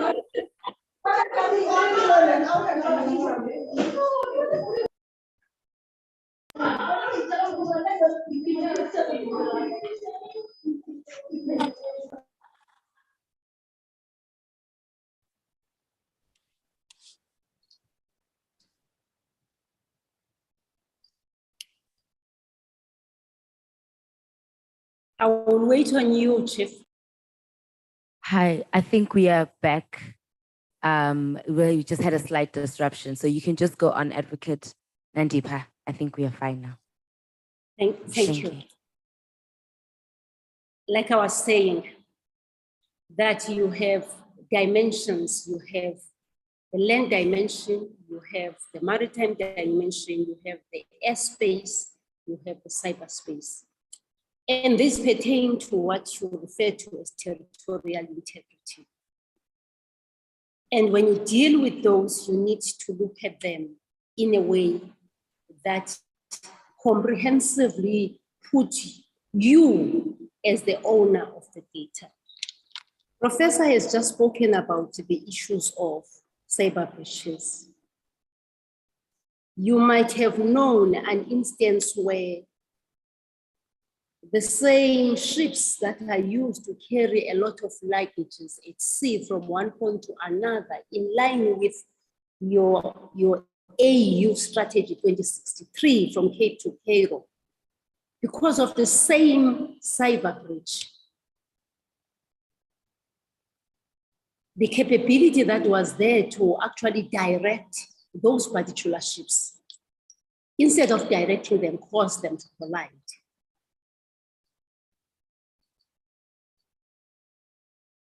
And you can imagine then what happens then to the economy when you have such instances. As young people who have to operate transnationally, you need to be alive to these realities. Because the products that you are going to be using, for example, in the field of energy, are going to be exported, and they are going to come by sea. It will be a sad day that because we have not taken this debate about security, that you would find that the product that you ordered, instead of taking 5 weeks, it takes 20 weeks or 20 plus weeks, because then your business goes down. So I'm trying to locate you, to situate you as a young person into the economy. I don't even want to talk about then the airspace. Because if in this airspace, the radars that direct, they get then compromised, then you are going to find aircrafts not moving in the direction that they are supposed to. The cyberspace is a very clear one, the one that you are operating in. The land is also more or less understood. But what is important is that when we have these laws that we're talking about, and us being players in the global space, we need to understand what are the risks of who we are first. Hence, I started by saying, you don't own any information about yourself because it's all over the show. How do you ensure then that whatever you do with the laws that we have, which the professor has already referred to, enable you at least to risk manage the mobility of your information? I then also want to also indicate that as you are dealing with that, I want to take a simple example. All of you have been, let me take the University of Limpopo. When you move from one faculty to another, or when you go to security, there's a place where you sign. At the gate, there's somewhere where you are swiping your own student card. Have you ever wondered where that information is going to? Because that information is a service provider who is doing that work for your security, physical security. But what happens to the data, and how is that data managed? And that is where then we need to make sure that we support the implementation of pieces of legislation that are there to protect our information. You move then from one faculty to another. There's a small paper that you sign, and it's even put on your side as a tag. You move from one department to another. You fill in some information. Have you ever wondered what happens to that information? Have you ever made an effort to make sure that you raise your own love for your information? Because it is your information. It is your right to know how it's going to be kept safely. It is your right to know how it's going to be processed. It is your right to know where it's going to be kept. And it is your right to know, if I find my information somewhere else, not with you, what then do I do? I said I want to speak in simplistic terms. Now, there are issues of coordination. There are issues of collaboration. There are issues of communication. There are issues of control. These 4 C's are very important when you are dealing with issues of data security, data privacy, data mobility, data utilization, data processing. You live in a connected world. Have you wondered how many times you get followed in LinkedIn? Have you wondered, have you ever thought about the implications of you being in LinkedIn? Of course, you are getting connections, you are getting businesses, you're getting bursaries. But have you, at some point, delved deeper into the fact that you voluntarily provided your information? The question is, was there any other way for you to do it? Probably not, because you want to be in the global space, you want to be. But of course, it becomes important to begin to say, to what extent do you want to engage, to provide your information out there? Hence, we talk about personal information and information that is not personal. But for me, that debate is not as important as the reality of saying, all these laws are coming when you are already on LinkedIn, you are on WhatsApp, you are on Telegram, you are on YouTube. What then is your fallback when your information is compromised? You are with a banking institution. You are on cryptocurrency. You are on blockchain as we speak. You are on Solana. You are on Ethereum. What is your fallback position as we speak if anything happens? And I want to say to us, always remember, with any right, there's an obligation. May we focus today on the obligations that flow from the legislation, from our side, so that we make sure that our obligation to ask, to cooperate, to collaborate, to communicate, and to control. And I also want to say, all these platforms are good, but young people, help me. Why is it that you cannot develop a South African Facebook version? Why are we not having the platforms that are South African? Because then the security features will be owned by you, not using the transnational versions. I'm saying to you today, please, I know you are agile, you are brilliant. Please know one thing. There is a free and open source which allows you to develop products. I'm looking forward to us next year talking about the products that are purely South Africans in blockchain, even in the gadgets themselves, not for us to use the iPhones, to use maybe a Nandi phone developed in South Africa with security features. Probably then, Professor Slade, we could deal with issues of cyber in a more meaningful way because the capability will be ours. For now, if the capabilities are not ours, our information is not ours. Thank you very much. Thank you there, Advocate Ntaluba. A different approach to legal matters, a more socio-economic, political view on the ownership of data, on aspects relating to cybersecurity, the territoriality aspect when it comes to cyberspace, the fact that we should acknowledge that cyberspace in itself is a space where business can take place, war can take place, espionage can take place. The fact that when we put our data out there, we expose ourselves to security breaches, to security invasion. And unfortunately, as Advocate Ntaluba pointed out, there is some data that you actually want out there. you want to be known as Advocate Nsaluba because you are a practicing advocate. I want to be known as Sizwe Snell Kamduze from Snell Attorneys because I want clients. I want to be known by that. But the question is, how much data do you want out there for your security not to be infringed?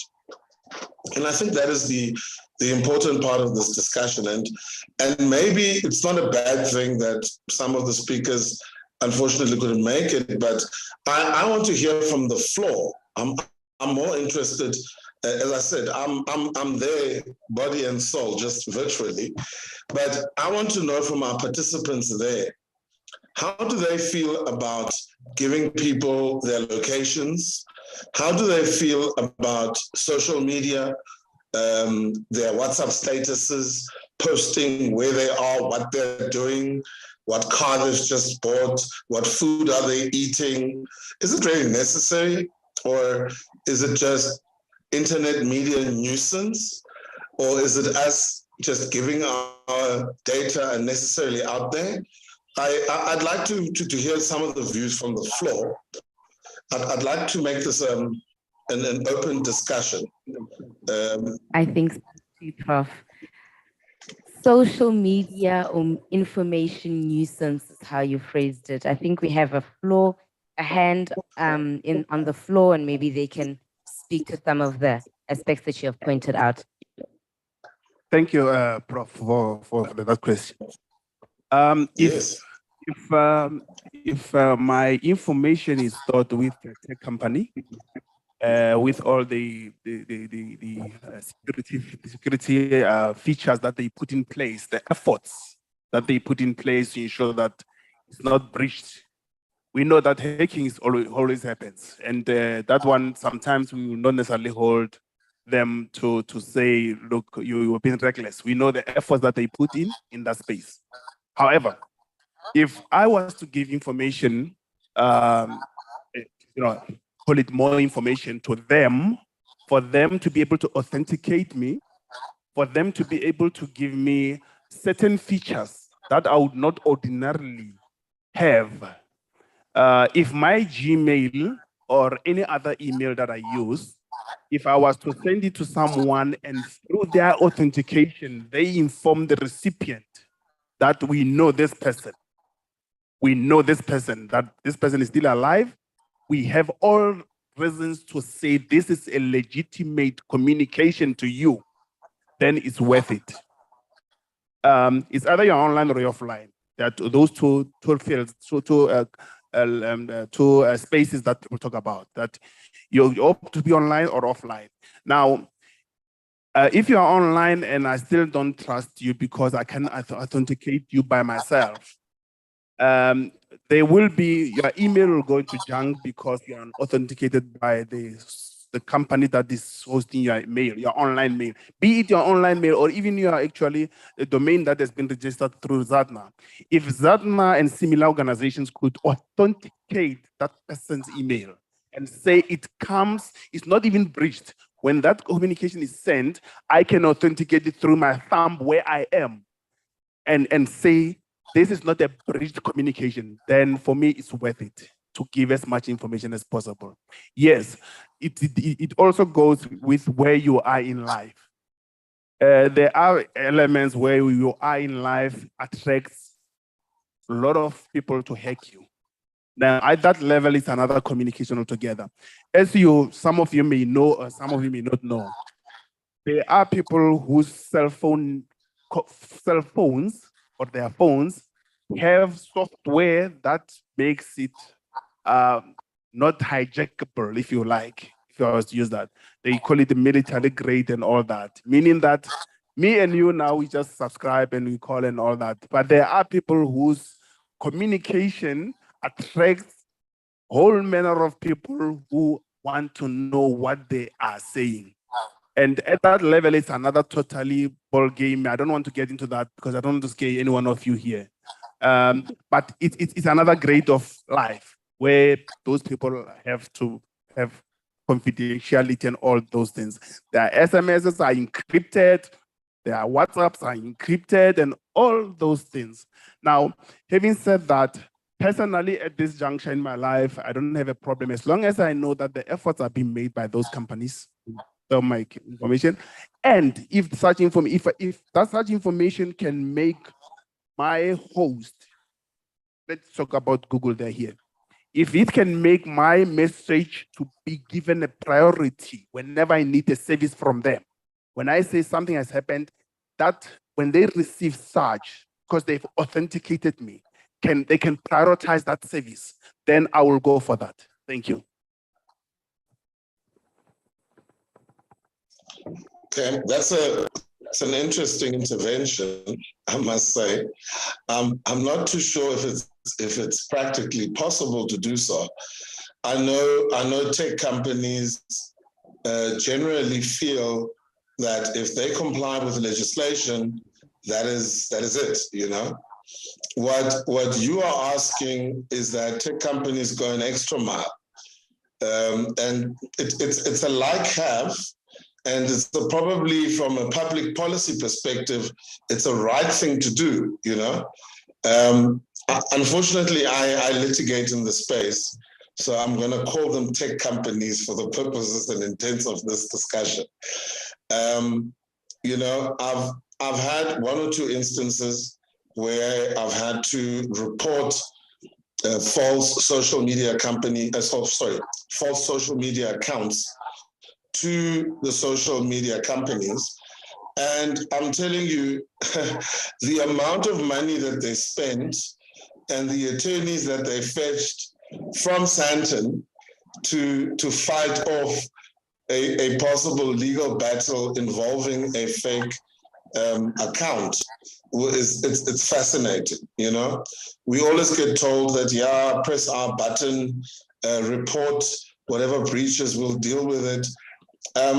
I personally, I'm of the view that tech companies should go a step further, you know, just to have a hyperlink there and say we will deal with your complaint in terms of our guidelines, in terms of our policies. What about the laws? What about the laws of South Africa? But in any event, I'm just latching on to the last gentleman's input. I don't think it was a question that much. Is there anyone else who wants to take this discussion further? Yes, Prof, there are a few questions. Let me give Tindado. Thank you. This is Moses Hoboi from the DCDT.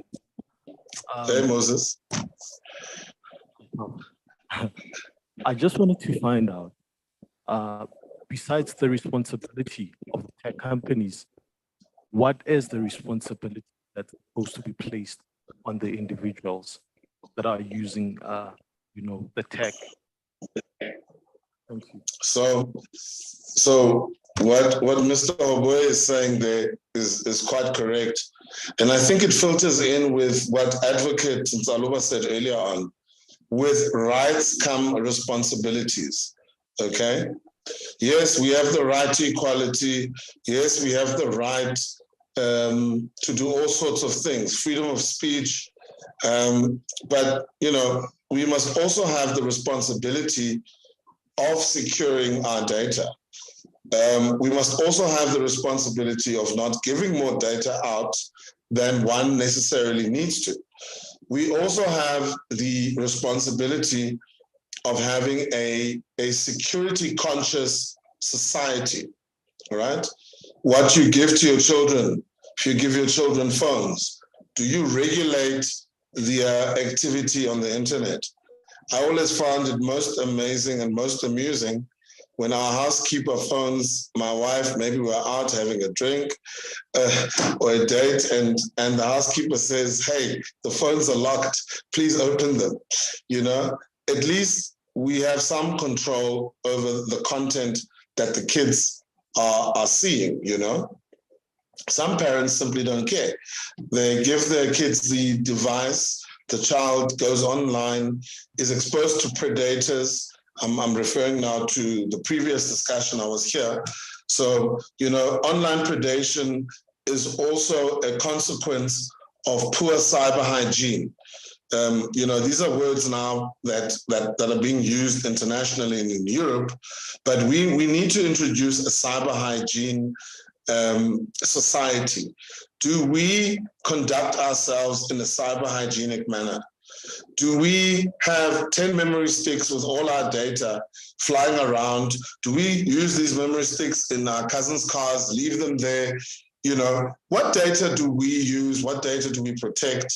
Maybe Advocate, maybe you can come in with an intervention there, since it's just me and you. Advocate Ntaluba? Thank you, Prof. Thanks, Advocate. Prof, like you've said, the issue of cyber hygiene is always absolutely critical. And it is important for you to have a zeal to know about what's behind the gadget that you have. I'm always amazed at some of, I said I have an advantage and a blessing that I've been in the military space. And as such, you would find that there is a close analysis of gadgets vis-a-vis security features. But when you go to the outside world, you see how much we fall in love with androids. It scares me. Precisely because of the same issue of security features that you're talking about. We're not saying we must not buy, but it is important that, like I said, my push here in this particular slot, I want to stir the zeal of creativity and innovativeness within our young people. Because it is when you design your own product that you'll be able to use the features such that you are able to benefit. Because any product has features that are known only by the developer in terms of patents. So my take is, in as much as we're talking about cyber hygiene, in as much as we're talking about what is the purpose of giving out this information, as opposed to the risk, we also need to say, when do we stop complaining and just doing the right thing as young people? Let's just do it. And I also want to say, Prof, one thing about innovators, they are very innovative. They run. Look at Mixit. Look at Clubhouse as we speak. With Clubhouse, you can run your company on Clubhouse. It even allows young children now to be on Clubhouse, exposing them to other, well, I don't want to say unnecessary, but it's some of the things that Prof has indicated that is a role of us as parents, but it's a role of us also as individuals, that you need to understand what are the terms of getting to Clubhouse.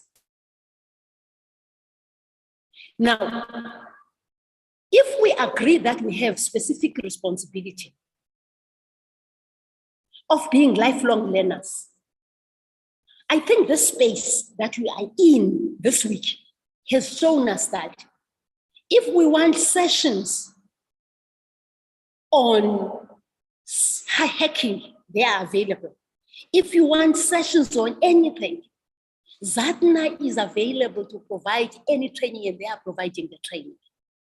Can we acquire the knowledge before we play around with gadgets? But secondly, Prof, one thing I want to say is that us as legal practitioners, I think we need to push our role on the invention table. Let there be no drone released without the analysis of the legal implications of that drone on humanity. Of course, the reality is that most of these capabilities are emanating from military space governed by military laws for territorial integrity. But unfortunately, when we take them to the civilian space, we have not done the appreciation of risks that go with them, because the different laws that are in the civilian space are not the ones that govern the military space, where you're talking about civil, you're talking about territorial integrity. You're talking about a number of pieces of legislation that allow them to do that. So what I'm requesting, Prof, is maybe at some point we must talk about a roundtable of inventors and legal legal technical boffins at the time of development at a prototype level.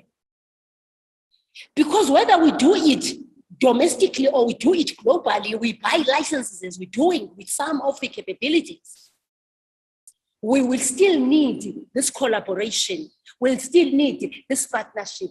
We'll still need the appreciation of risk that go with any invention. And as it is now in the world, the inventions run faster and we neglect with the legal requirements and the legal protection. It's not supposed to be like that. And I want to hold it there for now, Prof, and say the responsibility is for us to do an appreciation of where we are. What is it that we think is required? I was quite impressed when we were in Zambia dealing with the release of a cybersecurity piece of legislation, where the minister said, I'm hearing you, but all I want is that girl who is in the deep rural, he comes to me and says, my money has been taken away of my account. How do I answer that girl? And these are the basic questions that we need to deal with. And these questions, we cannot deal with them at damage correction. We must deal with them at the time when the capabilities are developed. I want to say, Prof, from my side, I think I've tried to take it back home to the realities.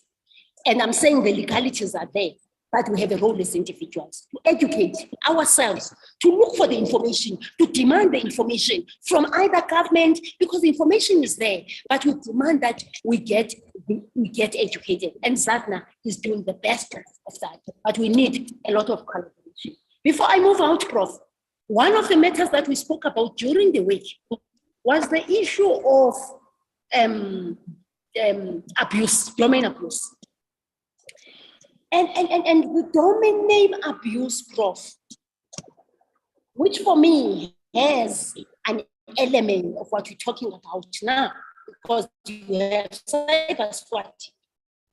If we don't force a relationship between CIPC, Zatna, and all other and all other relevant players, including the whole education and training fraternity, we are still missing it. I must say that CIPC is doing well. When you're registering a company, you are allowed to do a trademark, you are allowed to do this. But boy, oh boy, the sad thing is that you must then look for a service provider. The question is, can't we close the loop just for the sake of improving the value of the stakeholder or the client that you are serving, which is the youth? And I'm dropping all this for the youth to be able to see which gap they can capitalize on and add more innovation. A lot of work has been done, but there are still gaps. We must appreciate the gaps, but we begin to say, as youth, how do we want to define ourselves in this space? Thank you. Thanks, Advocate. I'm looking at the time, but I also want to still do a complete discussion on cybersecurity. I think you have correctly pointed out, Advocate, that there are things that we should be referring to as critical infrastructure. There should be laws relating to how critical components are designed. You know, I always look at our law and I look at the European Security Act, and it's miles apart from us.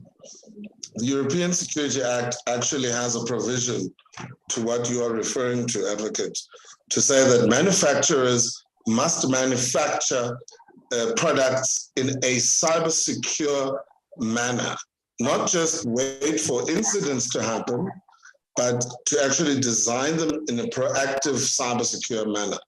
So, you know, our laws really need to evolve, going further from, you know, the laws we've mentioned. Don't you think it is time now that we have a comprehensive cybersecurity legislation that is on par with what is happening overseas? I mean, we've mentioned a lot of words today: cyber resilience, cyber hygiene. I've referred to critical infrastructures now, and then we can go into the critical infrastructure discussion further. Is it not time for us to have new cybersecurity laws, not just cybersecurity related laws, your POPIA, your Cyber Crimes Act? We can talk about the Critical Infrastructure Act as well. I believe the Honorable Minister Bheki put the council into place about 6 months ago. But what exactly are we talking about when we're talking about critical infrastructures? And I know this is your pet project, Advocate. Maybe you can enlighten us about that. Thank you, Prof. Of course, as you know, it has been a plea from various sectors, including the military, that we need a cybersecurity legislation, not a collaterally beneficial legislation like your ICT Act, your POPIA and all. But I want to give credit to you for the role that you have played in the developmental stages.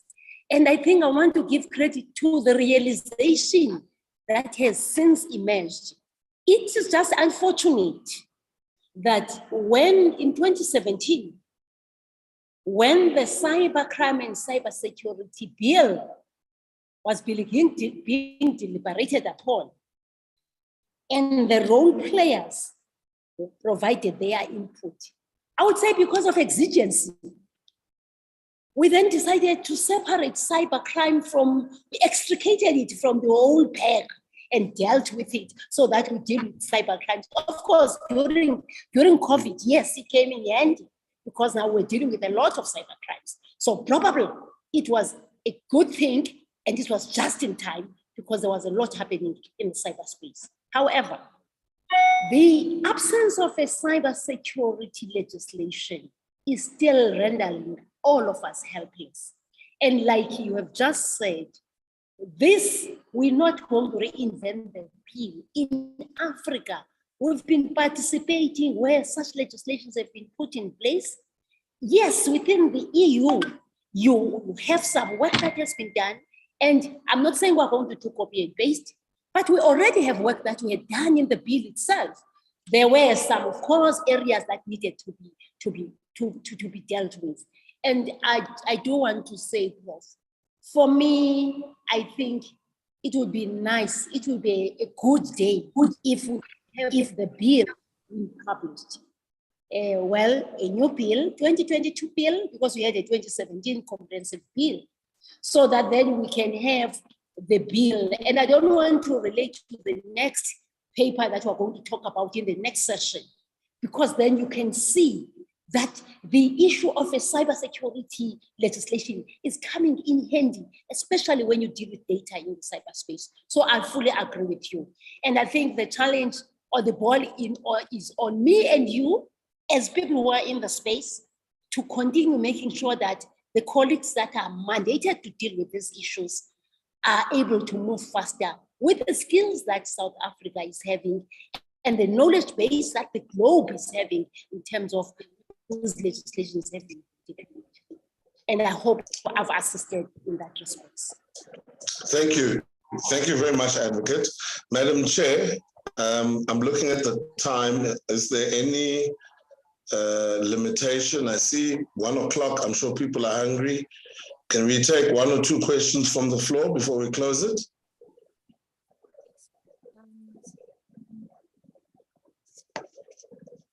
Hello.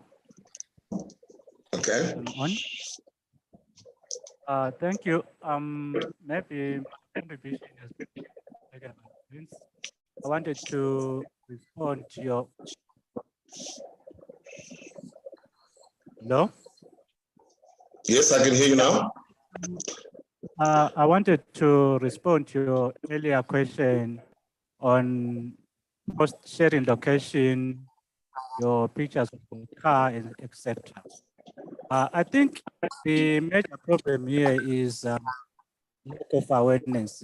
We need to really work hard on that because people are not aware of the consequences of doing that.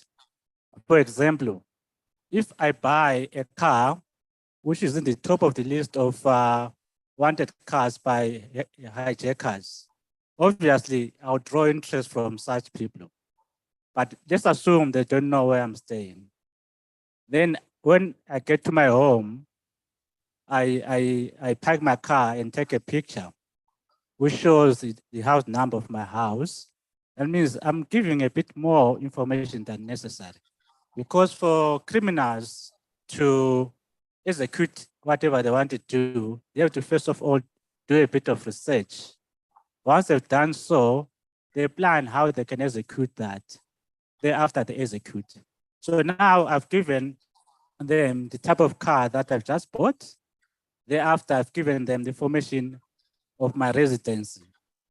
Let's assume when I gave this, I did not, this piece of information, I did not activate my location. It so happened that after that, I decided to travel abroad and I share my location. I showed the world that I'm now at OR Tambo, I'm now at Jomo Kenyatta airport. What simply means that I'm informing these people who have been doing research on me, who are interested in my car, that I'm now out of the country. That means my car is at their mess at home, so they can strike. Thank you. I am very happy. Basically, you are saying ulahlile, awukho ekhaya, ulahlile, use-East Africa, ama-gents mangazwakala, bazenzele. So no, you are very much correct. Any have further another questions? question.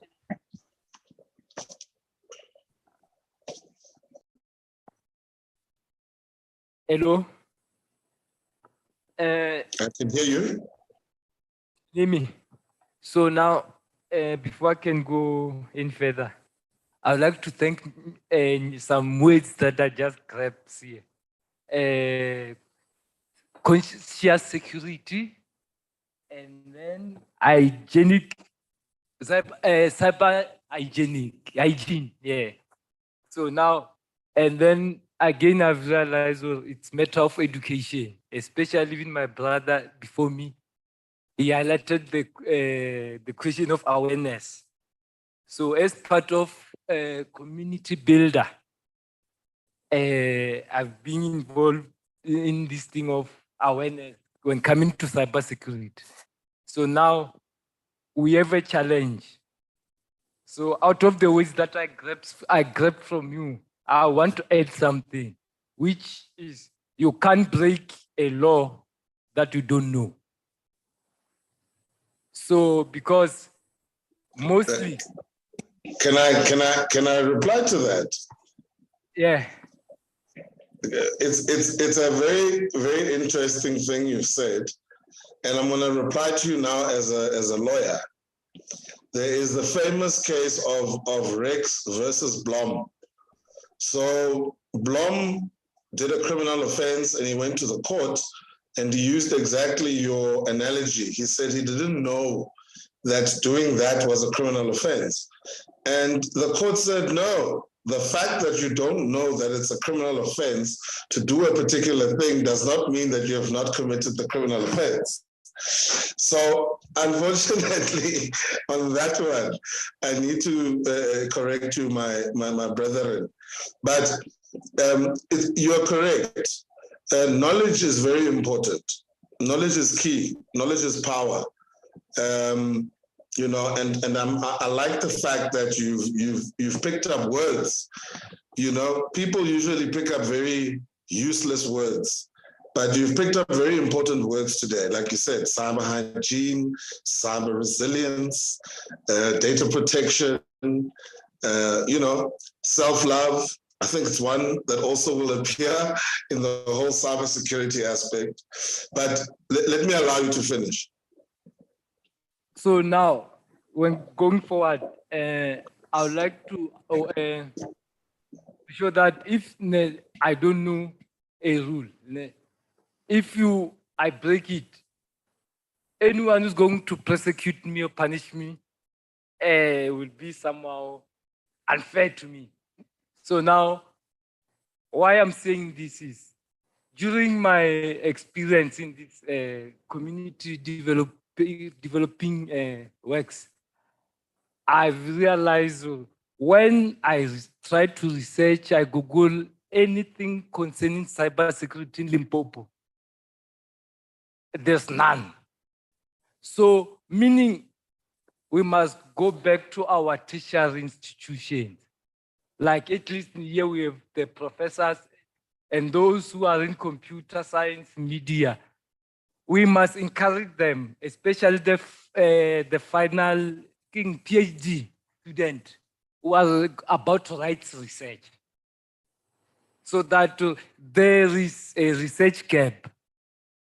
When you are given a task to go and to do this research, as tertiary leaders, you must help them to come up with relevant topic that goes with the 21st century.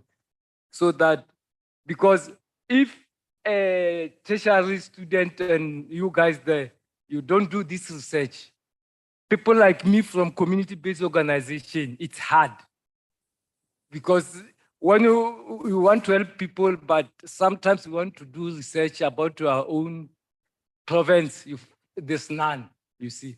So I was trying to encourage a tertiary institution to at least do more in educating our people and making sure that the information is available for us to when we do researches.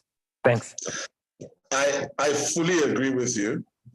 I fully agree with the fact that bright young minds shouldn't just graduate from the University of Limpopo and then disappear and go looking for greener pastures elsewhere. You know, it's important that we empower our own people when it comes to cybersecurity. Cybersecurity starts in your house, starts in your home, okay? It starts, like I said, with you and your children.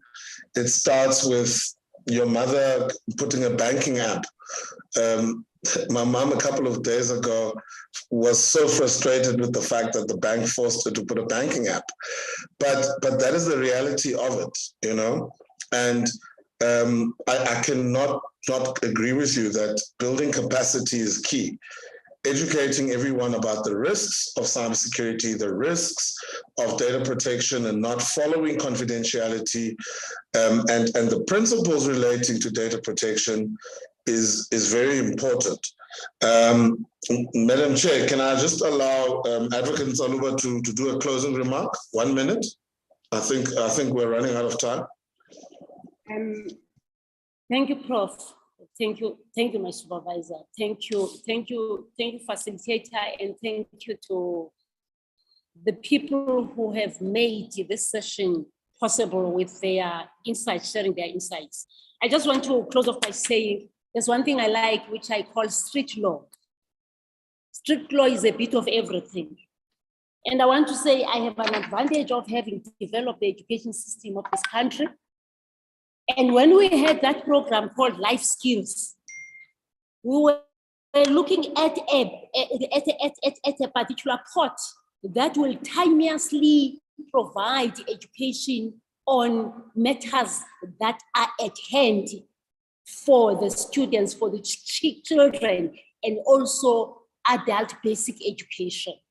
I'm therefore saying, Prof, I think it's high time that as we're doing this, the issue of education curriculum statements and the issue of what life skills must include and the issue of dealing with street law being the non-negotiable for any person who has breath And the person has a right to access strict law, being the law that deals with anything and everything.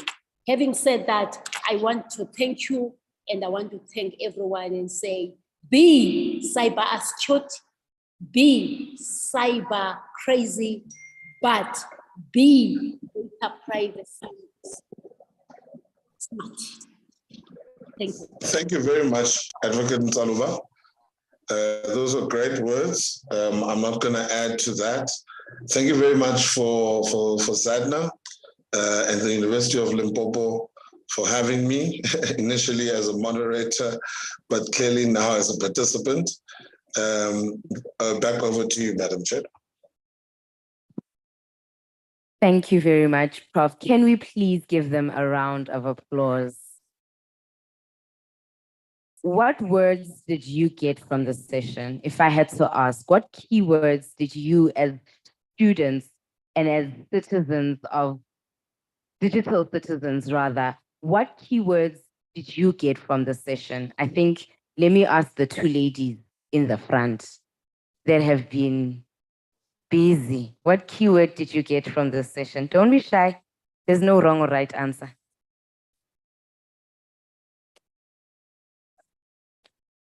Cyber secure, I think. Cybersecurity being one of them, yes. What keywords? Let's get the conversation started. Come guys, we have 2 minutes before we go to our next session. What keywords did you get? I'm just going to handpick anybody. We were listening or we were on our phones. What keyword did you get? Cybersecurity breach. Cybersecurity breach.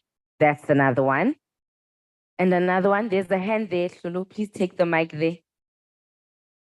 Sorry, Tolu, can I make a comment? Okay. I just wanted to highlight something with regards to cybersecurity versus physical security versus cyber stalking. You need to understand that with regards to cybersecurity, whatever information that you put online with regards to your whereabouts, it might actually have, physical securities. There's people who have actually been kidnapped. As we are, talking right now, there's someone who's missing. I think it's a businessman who posted their information online and they went missing. They've been kidnapped. Now they're demanding ransom. So I just wanted to, let people know that you need to be careful of such things when it comes to online security. Thank you. Thank you, Ndatu Hoboy. There's another comment. Thank you for that comment, because that reminds me, during COVID, someone posted a lot of liquor and they got a lot of interest, people looking after them. And I think in line with what you just said, we all have cousins, brothers, and so forth. They have material things that you want to show the friends that I'm associated with them. Be careful on that as well, because you'll be posting their address unaware, and only to find that you actually you're putting them in trouble. Thank you. It's a cyber hygiene issue. But without wasting any more time, I'd like to call on our final session. I must just say, due to time, we've lost a lot of our speakers online. So we are just going to club up the next 2 sessions together. The first session was the evolution of the draft national policy on data and cloud. And the second session that we are including in this session is South Africa's position on the global internet, global digital compact. With that, I'd like to call Ms. Abongile again to facilitate this session, and she can introduce her panel. Can we please give her a round of applause? It was morning when we started. It's now the afternoon. I'm aware that we all haven't gotten a break because Tsulu, I think, is a slave driver. So I hope you're all still present in the room. Good morning, everyone. My name is Abongile Mashele. I am with Google South Africa. Now we're merging the next 2 panels. We'll be talking about the draft policy, and we'll also be talking about South Africa's position on the global internet. So we're going to be basically merging the two panels, but they are somehow linked. We'll first zoom in on the data and cloud policy, which I think many speakers spoke about yesterday. So it will just give us an overview. We'll have a quick discussion on that. Advocate Nzaluba is still on the platform, the Zoom platform, I assume. She will be one of the participants, and she's from the Department of Communications and Digital Technologies. We also have Professor Velembini. Please come up to the stage from the University of Limpopo. I expect you to get the loudest round of applause because these are your students.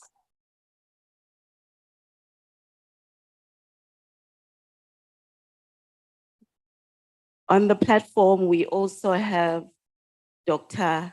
Tsepo Fela, or Fila, please correct me if I've pronounced it incorrectly. He's the appointed commissioner of the National Planning Commission. Doc, can you confirm if you're on the platform? I'm here. And Fela is correct. Okay, thank you. Welcome. Last but not least, we heard from her yesterday, the chairperson of ZENA, the Global Authority, Aleta Legos. May we please give her a round of applause.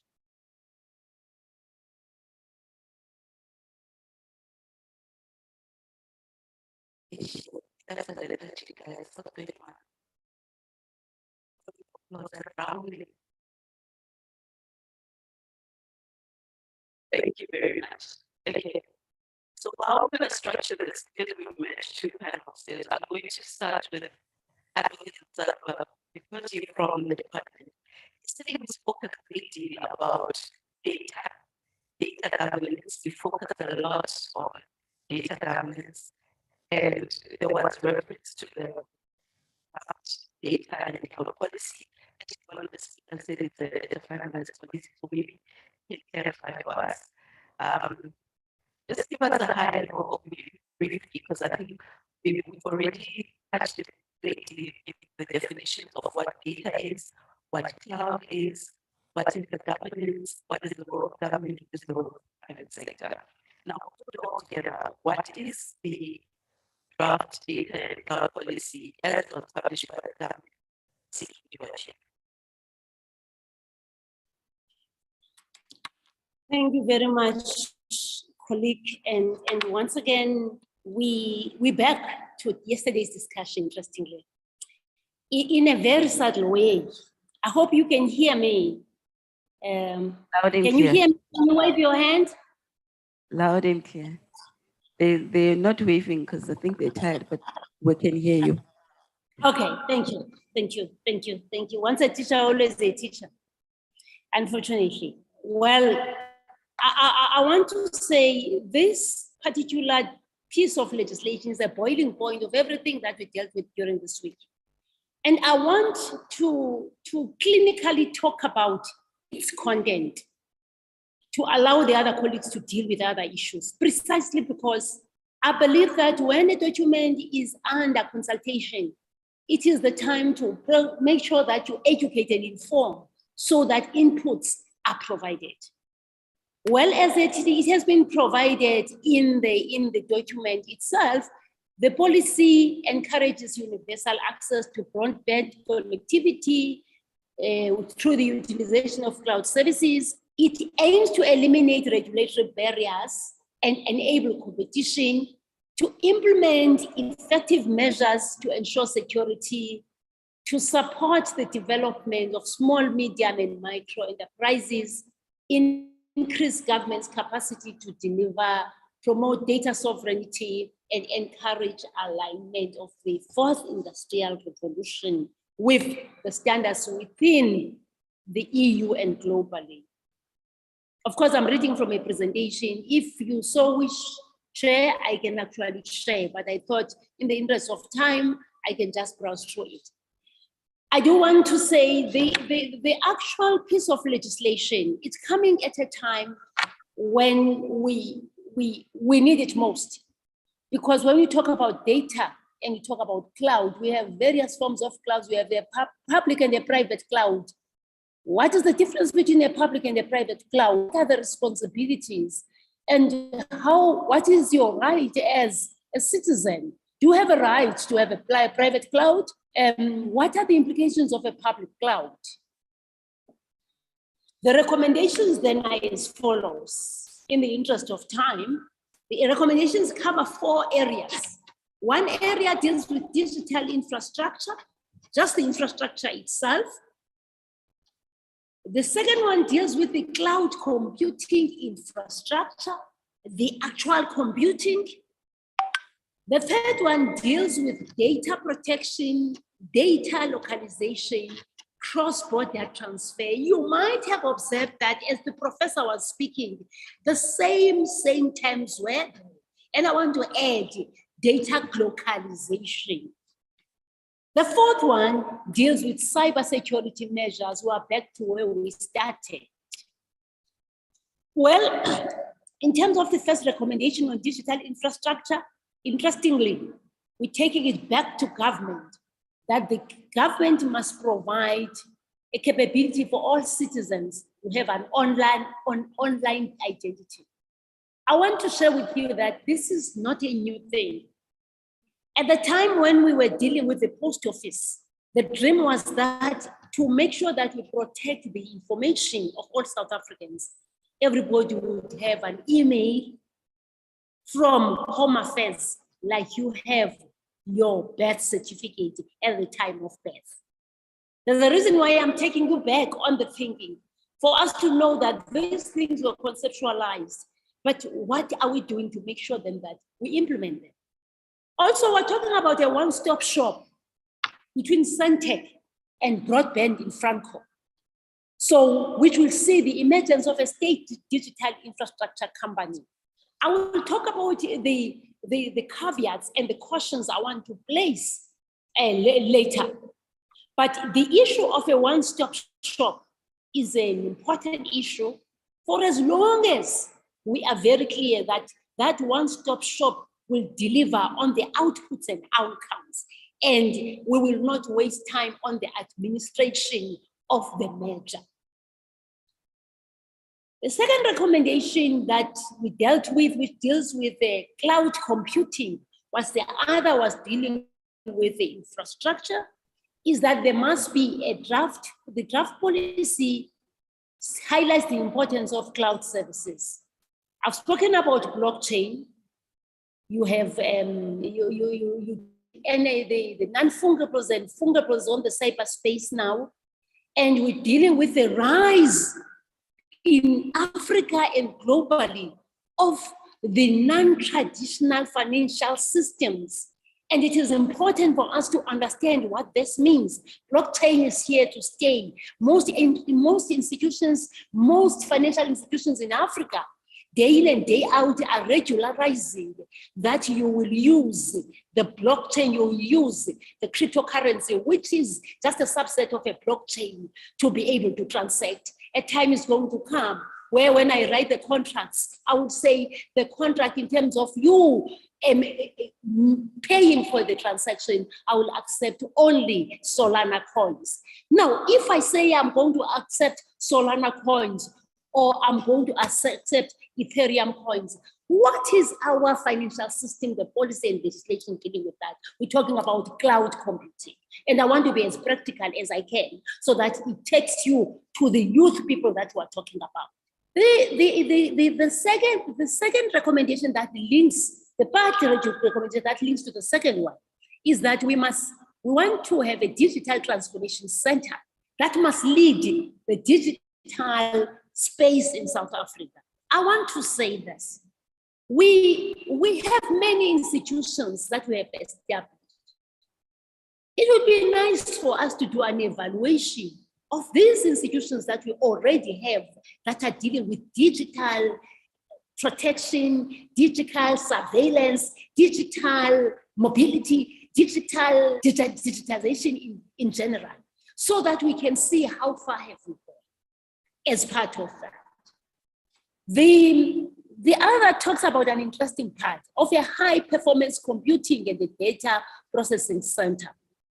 And this one will be the hub of universities, the centers of learning. They are going to be the ones that give the strategic direction and everything around this high performance computing center. And I'm saying University of Limpopo, there is the playground to redefine the cloud space. The interesting part is the recommendation that talks about investing in data centers, and it begins to single out 3 provinces, Gauteng, KwaZulu-Natal, and Western Cape, to be the ones that must be having data centers. The question is, how is it going to be done? Because there are already some data centers. There are some data centers that are a product of the service providers that we are using currently, be it your internet, be it your cell phone. There are data centers that are there because we are looking at data sovereignty and data protection. Interestingly, we then talking about, for us to capitalize on foreign investment in data and cloud infrastructure, we want to talk about ICT special economic zone. Apologies for interruption. Can I request, we're tight with time. Can I request that you wrap up the recommendations in the list next 2 minutes, please? Okay, no, that's fine. Let me then go I've spoken about all of them. I want just to go to the last part. The last part, which is sounding on the side of caution. The 4 recommendations has been given.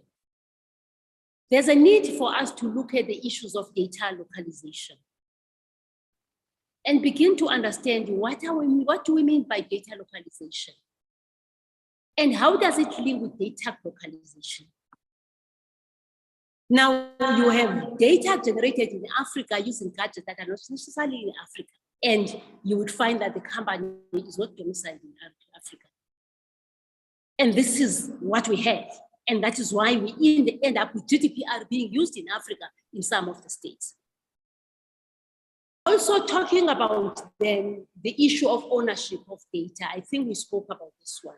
And I just want them to say, by way of caution, I would want to say the 4 things that we must do. And the draft is quite a good document. But what is interesting about it is that it begins to pull some work that has been done by Professor Sizwe and the team in terms of cybersecurity bill, because it's pulling that as part of the cybersecurity measures, which then calls for an evaluation of initiatives that we have in dealing with the exploitation of data and the cloud management and exploitation. The issues of boundary management that emerged in the cybersecurity policy. Also the due diligence to inform the creation of any other entity. We don't create legislation for entities. We create legislation to strengthen the efficacy of implementation, and we need to look at that. We need to leverage cross-sectional collaboration, and we need to look at the cross-functional implications of the recommendations. So each recommendation, we must look at it from what we would say is a posted fit is paradigm, where you look at all the from that particular recommendation. And that is of particular importance when we talk about the ICT special economic zone. I want to close off by saying it is so exciting that we have this particular draft, but we must be on the caution, and we must also know that we don't need to reinvent the wheel, but we need to do some evaluation, implementation evaluation of all the policies that are linked to what we want to develop, so that we don't duplicate the same errors and compromise service delivery. From me to you, thank you.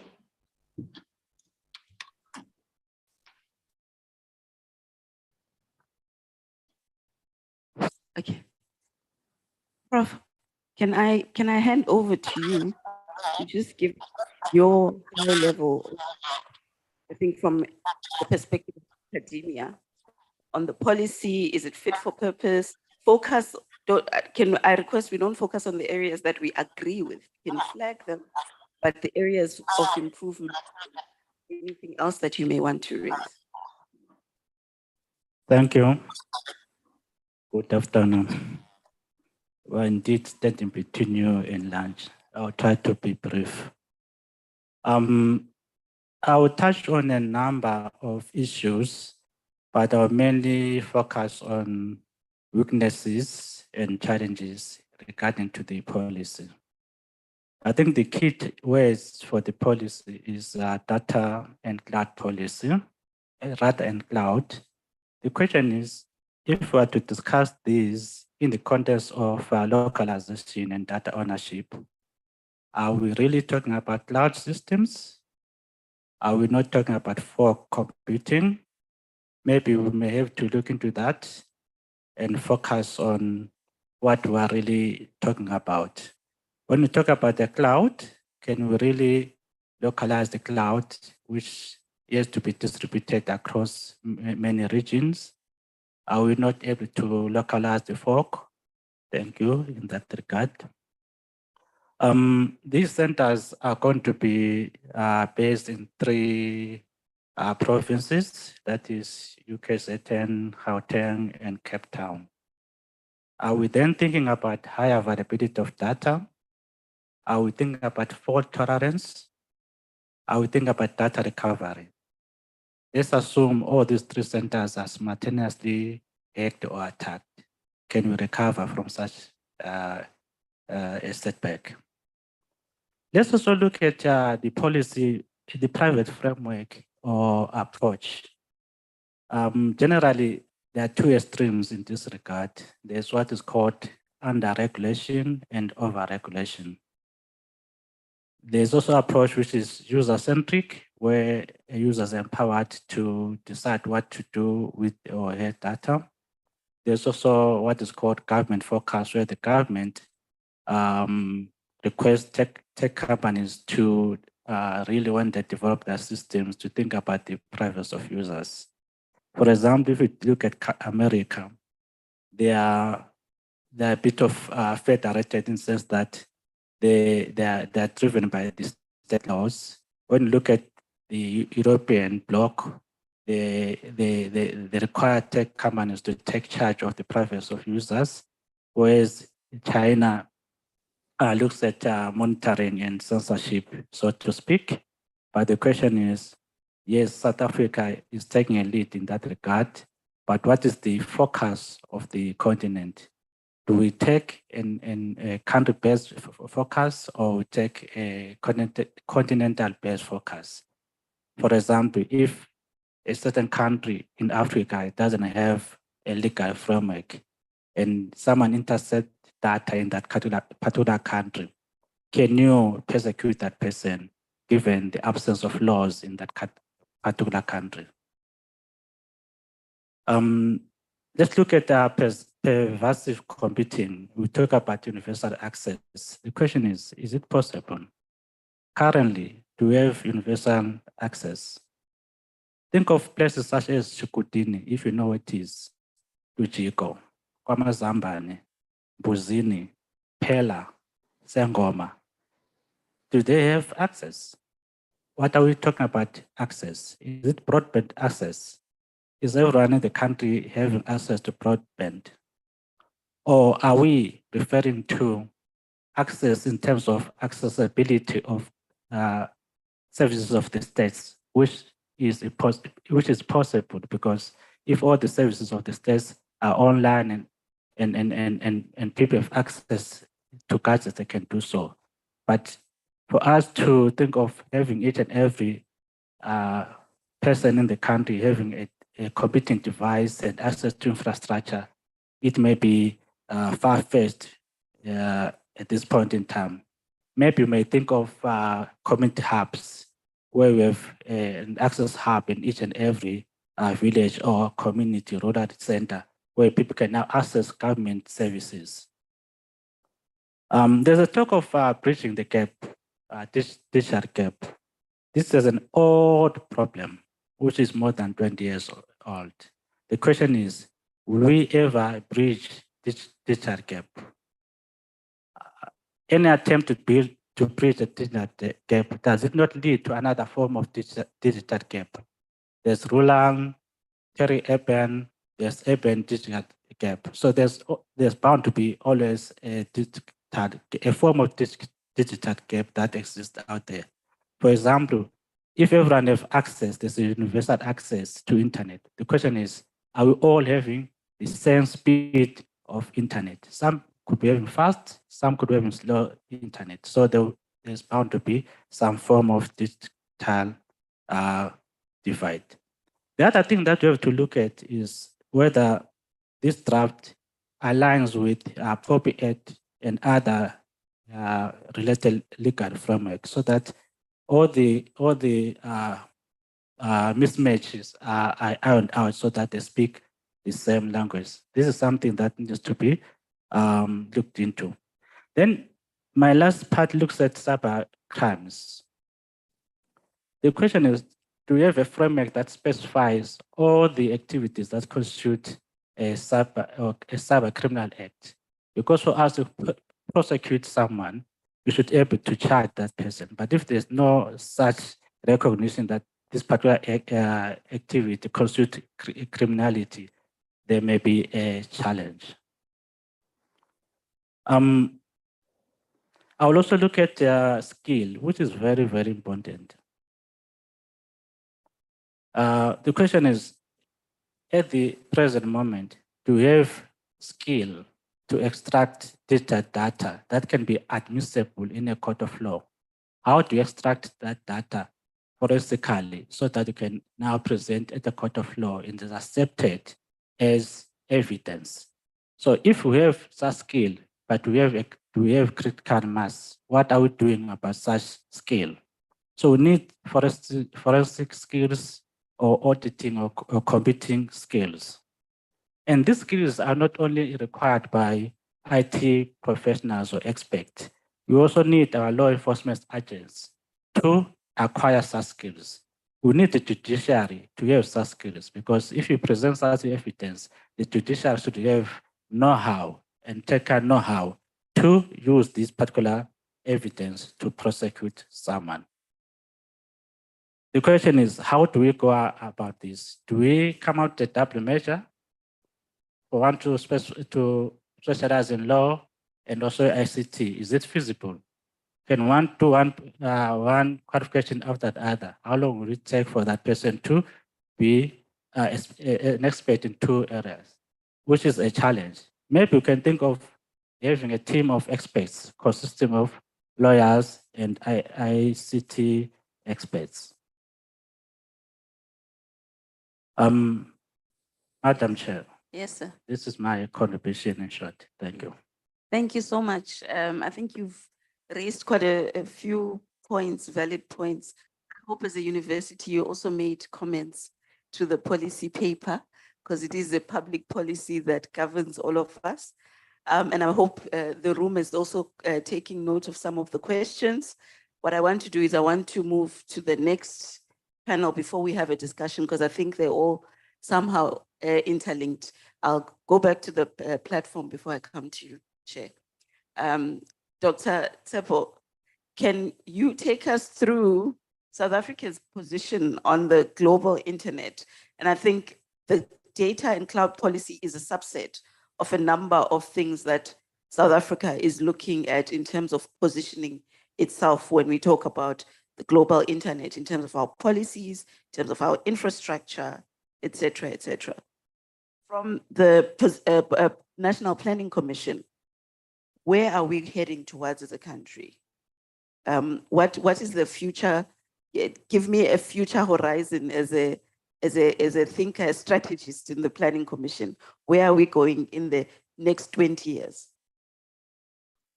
Okay, no, thanks, Chair, and greetings to everybody in the room and online on Zoom. I think from our perspective as the National Planning Commission, we are an independent body that advises government on a number of issues, one of which is, the internet, as it were.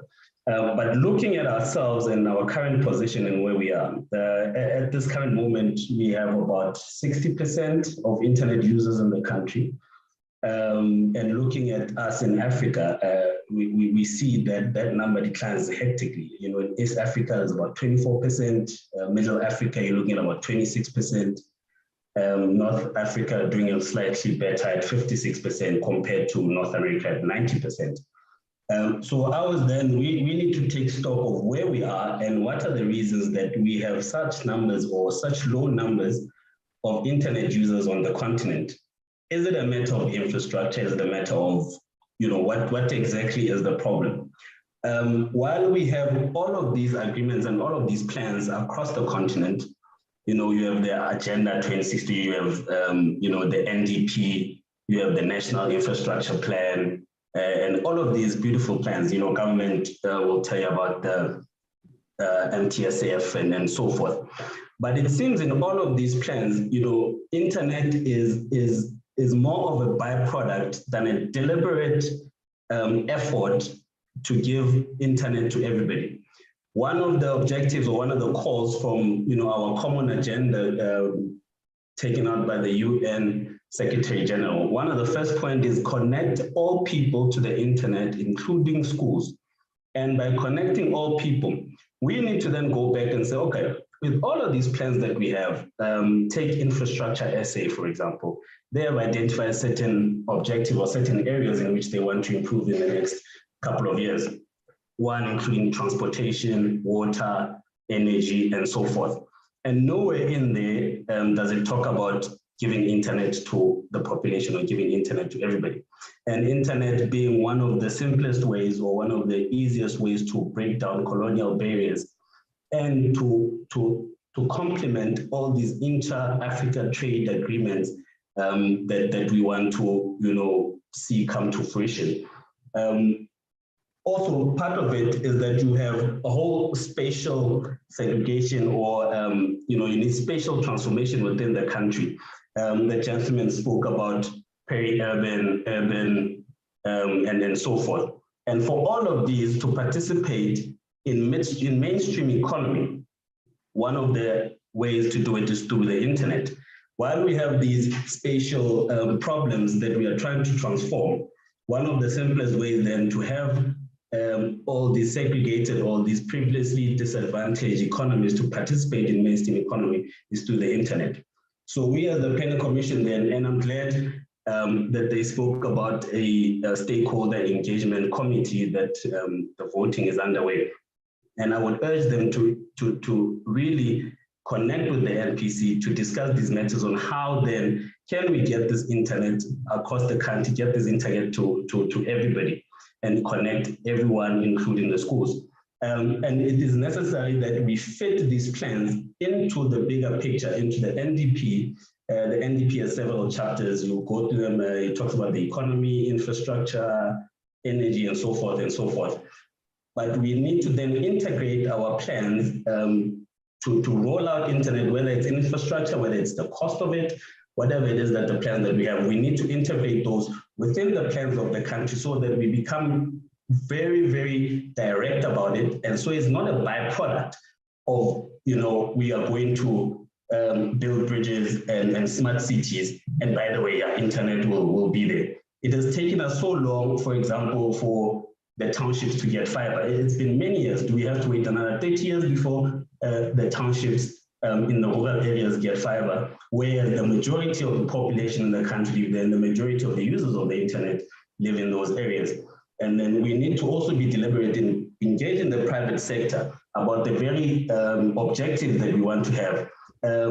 Yes, we will teach governance. Yes, we will teach policies and laws and everything else.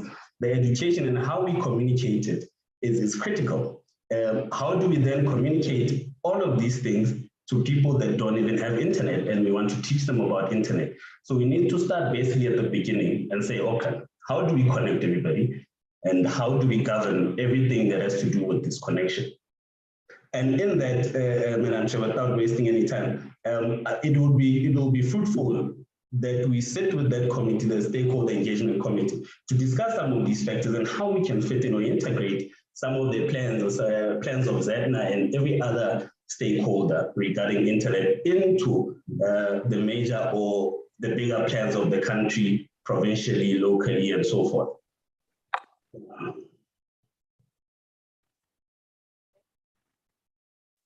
Thank you for that.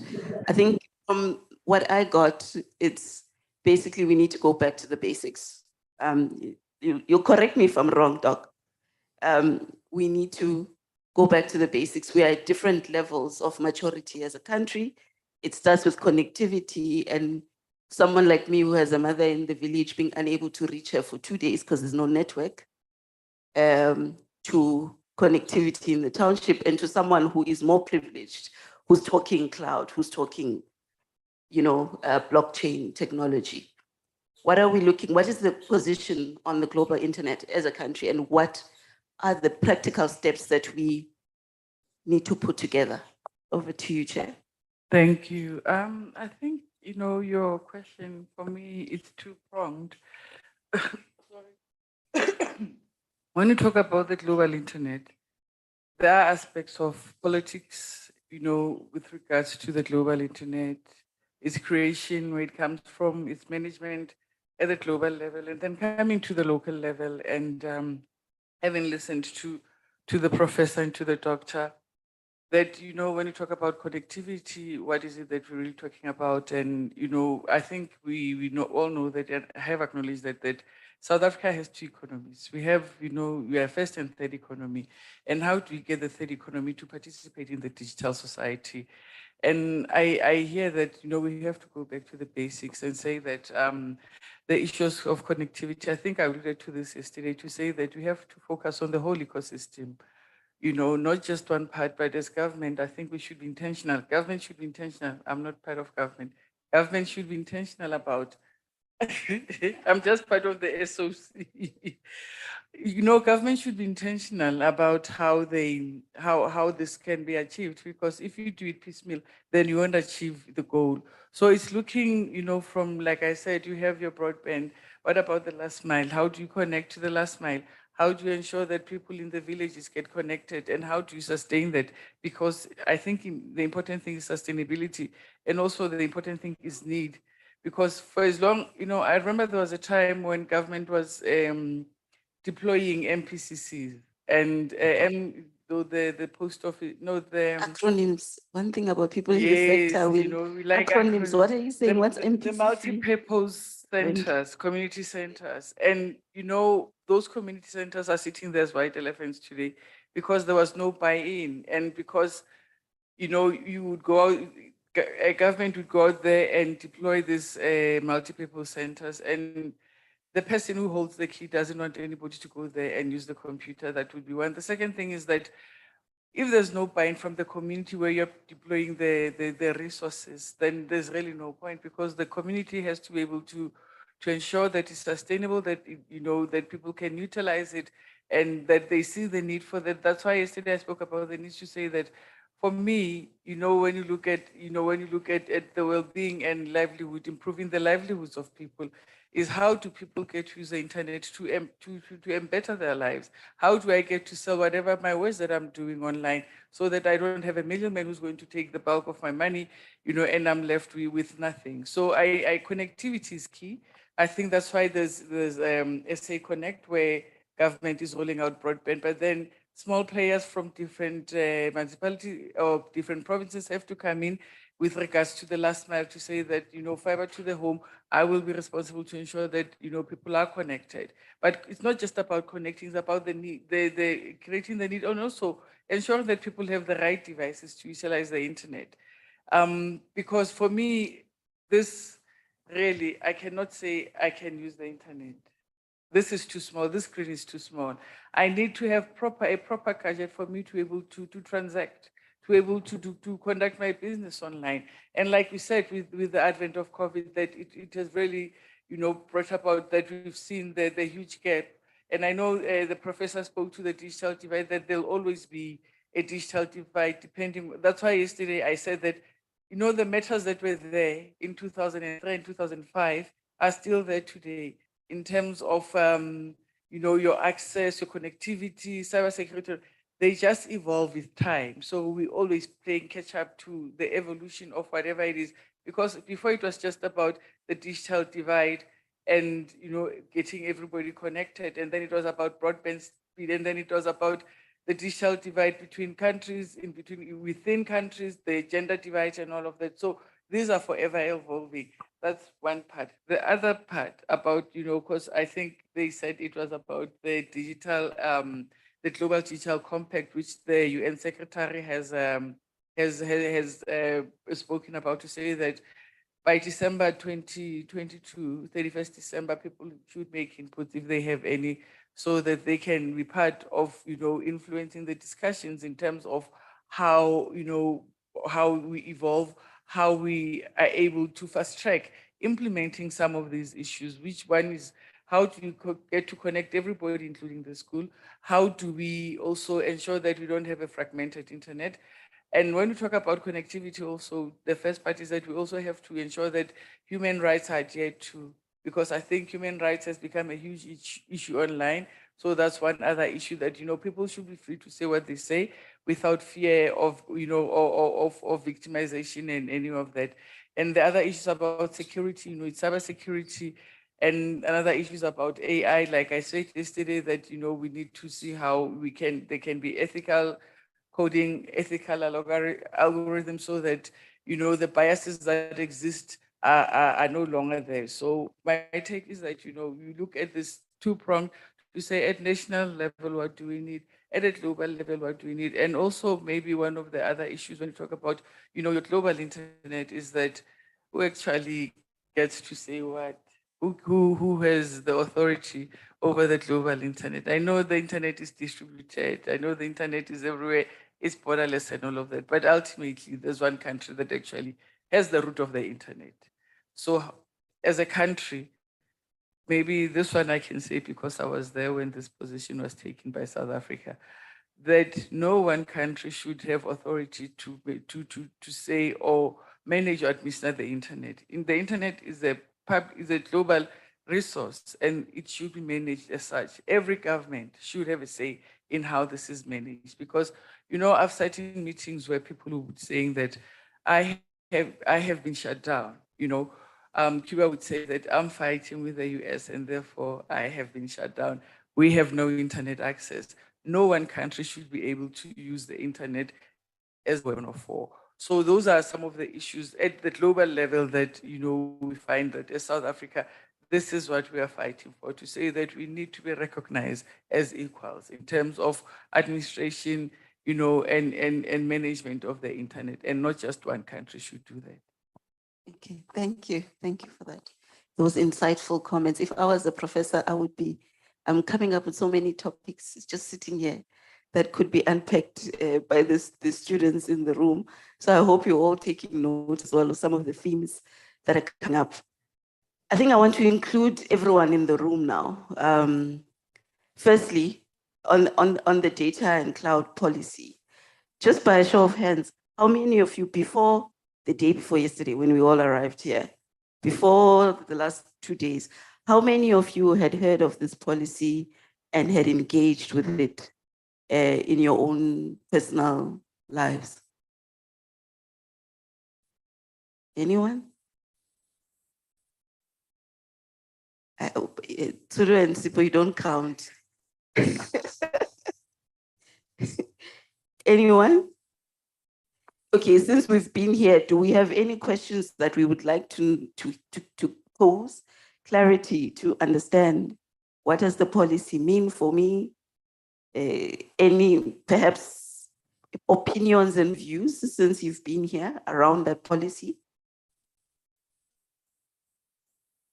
Okay, while Tsuru is asking a question, Prof, I think you should really have a question. The next assignment should be an analysis of the draft cloud data and cloud policy, and whether it is a critical or a suitable tool that can be utilized to propel South Africa as a global player in the global internet or something to that effect. so that everyone can read the question, the paper. Yes, Zulu. I wrote notes, so I just want to go back to my notes. This is a very interesting topic for me, something that I have recently, I think when the topics were submitted, that I started engaging in. So to answer the first question that you asked, where are we with the policy? From my research, I know that the policy process has stopped and there's a bit of debate around how we move forward with the policy. And I guess it goes back to the strengths and the weaknesses of the policy moving forward.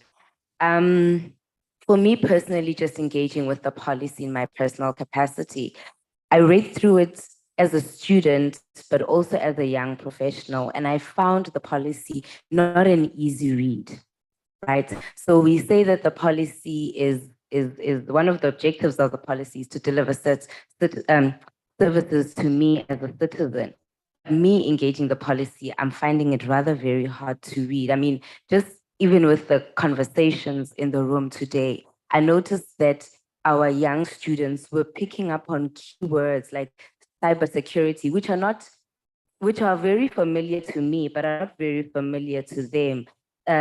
Security, hygiene. And then the policy uses quite a bit of jargon, you know? So if this policy serves to serve me as a citizen or serve them as citizens, if the language already, there's a language gap, how do they understand what the policy's purpose is and how the policy serves to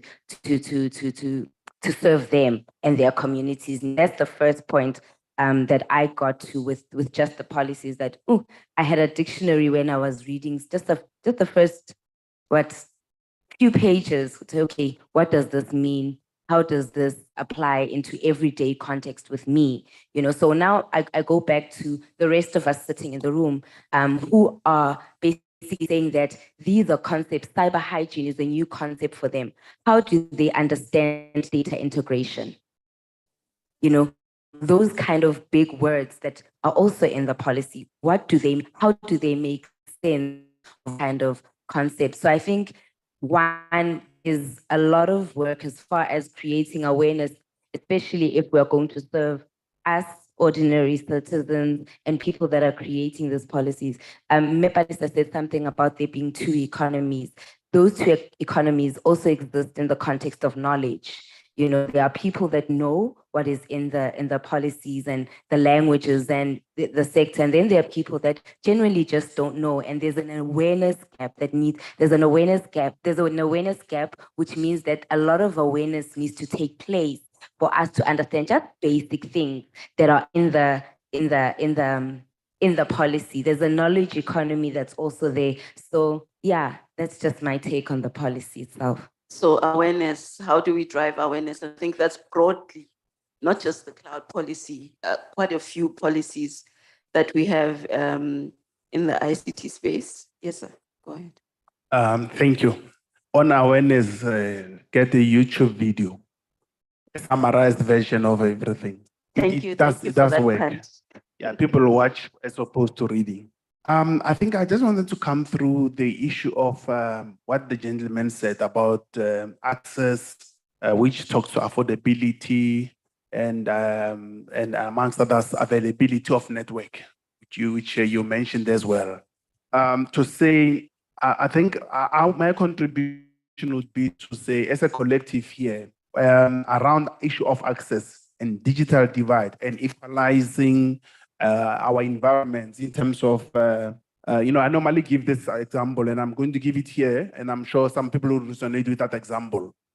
You have this kid in Sun who has all these gadgets in the household, TV, smart TV, tablet, and you name those gadgets. And you have a child in the rural area who does not have any of those gadgets, but has an uncle who has an access to a smartphone, and that uncle does not know what they can do with the smartphone. And the same two children, the other one needs that bursary. The other one has access to the funds to go to school. Now, one thing that makes them different is ability to afford to log into the internet and get that information about bursaries, which are there. And the same child in Sandton will get that bursary because he is so savvy. He has access to this the ability to that highway to the website and all that. Now, my submission as part of a conversation that's taken forward, we all know about zero-based rating for certain websites. I would like to say, as part of this conversation, that we should talk to telcos, take a conversation with the telcos, the Department of Telecommunications, DCT, together with ICASA, that even non-educational websites, like I'm using an example, Old Mutual, Sanlam, and so forth, that the page to bursaries, only the page to bursaries must automatically be zero rated. The page to bursaries and employment opportunities, such pages must be zero rated.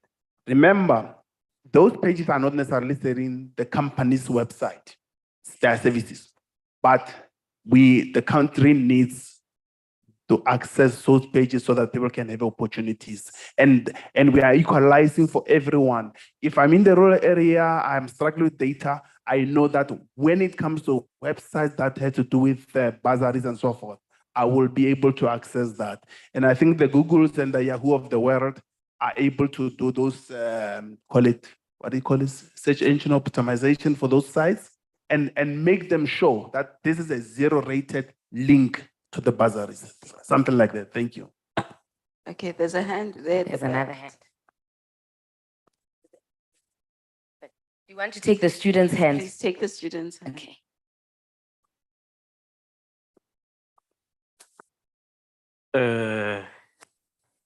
Thanks once again. Please introduce yourself and introduce yourself before you ask your question. Yeah, thanks once again for giving me the opportunity to ask questions.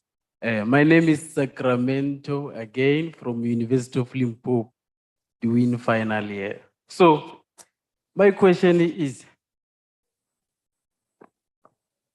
you are talking about accessing internet.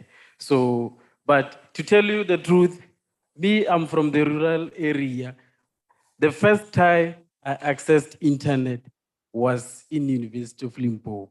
So what are you planning to do to those maybe primary students, primary learners and secondary learners so that they can have that access to internet? So since I'm from the rural area again, buying internet was very crucial. So adding to what the gentleman said, that those websites need to be zero rating, is very much true, because we from the rural areas, we need those kind of opportunities to have those gadgets to access the internet. You understand? To access the internet and like, I don't know, maybe add some education website which are also zero rated, because to operate those gadgets, you must have a knowledge on how to operate them. So I think even if we have like maybe website where we can learn about internet, it's gonna be much helpful to us students and learners in the rural area. Are you suggesting when you open a gadget, there's something that tells you how it works, what this gadget does, and all of that? Like, internet is a very broad thing. Okay. So in order for someone like a learner at school, they must learn how to use the gadget and how to access the internet. Like Google, some they don't know how to search on Google. Okay. You understand? Yeah. So those kind of websites, they should be there. Thank you. And I think it also talks to the role of basic education, whether it is ready for this world that we're living in. Are we covering those issues as well?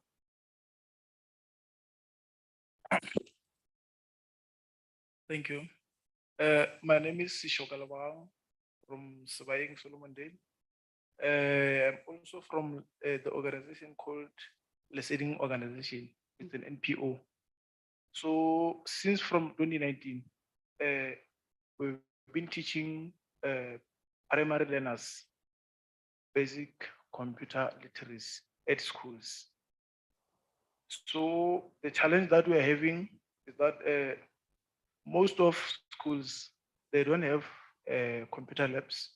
Therefore, we have to organize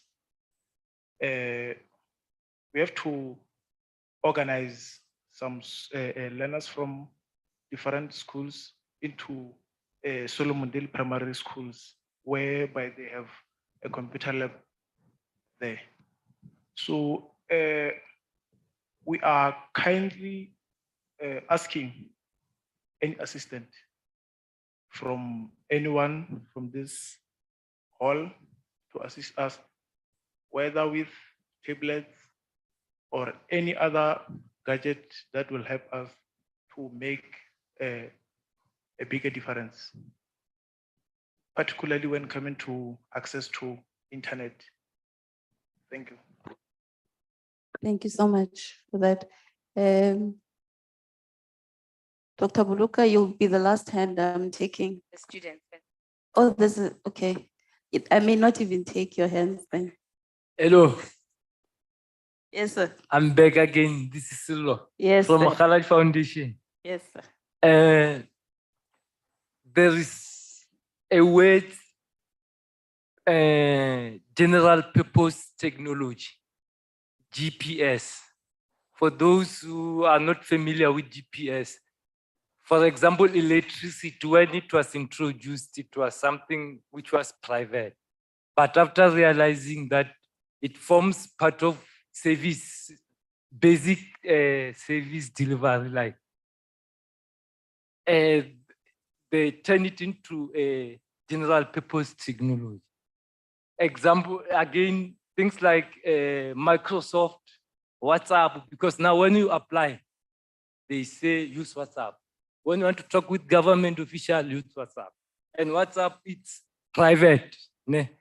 So now the challenge is, when are we going to turn internet to be part of general purpose technologies? Like your energy, electricity, if it was not general purpose technology, it was going to be expensive so that we couldn't even afford. So I'm appealing to you as our leaders there, go and talk with the National Assembly, because we may discuss a lot of policies, but at the end, National Assembly are the one who makes laws for us to interpret. So, and then since this discussion, I never heard anyone mentioning this, the National Assembly, because we have a lot of bills since the democratization of South Africa. Even today are still waiting to be enacted. For example, we know what happened with the land expropriation, land reform. So at the end, those in the National Assembly, they messed up policy that were designed by a professional of a certain field. Let's say for doctors, they sit down, they come up with this policy. But at the end, it must go to National Assembly. And then our leaders in the National Assembly, most of them, you know, we just took a doctor to be a Sangoma and take the Sangoma to hospital. So let's be fair and aware. Thanks. Thank you. Please, the last two, please, questions, not comments. Questions, not comments. Students. No, Shem, let them speak. Not censoring the FPP. No, mine is a simple one. And actually it's a challenge that I want to give to the professors. The there's a lot of terminologies that have been thrown around, not only here, but I guess most of the platforms where online is discussed. And we're talking public education. But how do we educate the public without really defining those terms? Therefore, my challenge that I want to give to the professors here is, and it's a research project, and you don't have to do it only as a University of Limpopo, you can collaborate with others. If you produce a comprehensive dictionary that simply defines these terminologies, not too legalistic, I can commit the FPB to fund such a project. It will be a worthwhile project, especially when we want to educate them. We don't have to make it more technical in such a way that only guys that are in computer science will understand it. We want it in such a way that even those like us who studied biblical studies at high school can understand it. And I can commit that the FPB, and I got no doubt that my colleagues at .ZETNA, and I can co-opt a Google, we can fund it. It's a worthwhile project. Okay, Tshepo, you want to ask a question? Oh. I know there are many Tsepos. I don't know whether you're going online to give Dr. Tsepo that side, but No. I think for me it's two things, Chair. I just want to find out in terms of what are we doing to actually upskill the implementers of those policies? Because you see, one of the biggest challenge, and I think this conversation continued from yesterday outside of the session, to say policies get developed. They are very nice. As tech people, we use jargon, we know it. It's proven. But the implementers, they are not on the same page with those who develop the policy. Hence, it's difficult for those policies to be implemented. In fact, I was actually having a chat with Dr. Buluka to say, as implementers, sometimes find that we skip one process as part of shortcut, you see, and that process that we have skipped is a very critical aspect of it in terms of ensuring that the policy is implemented properly. So I think I'm just asking that part. But then the last question is, when we talk about that digital divide in terms of ensuring that connectivity is there, especially in the rural township, what are we doing in terms of factoring the physical security in terms of the tools? Because we know you take tools to schools, the following day, all of them are stolen. And that is the reality. And a suggestion was given to the Deputy Minister of Basic Education at the GovTech, I think it was last month, to say, is it not viable to ensure that the hotspots, you make internet connectivity hotspots at the government buildings, because it's much more secure than just schools. I think that is something that we might want to look at. Okay, thanks. I think those are, for now, we'll close the questions and the comments, and we'll go back to the panelists. And I'll start with you, Advocate Salwe. One of the questions that was asked was on awareness. How do we raise awareness on these policies? And I think I'll use the advantage of being a chair to also flag a different perspective of awareness. Sometimes we implement policies where, as a people, the issue that is being addressed in a policy is not a reality for us. Am I making sense? So I remember when I used to be the board, one of the things we always used to talk about was child sexual abuse images, child pornography.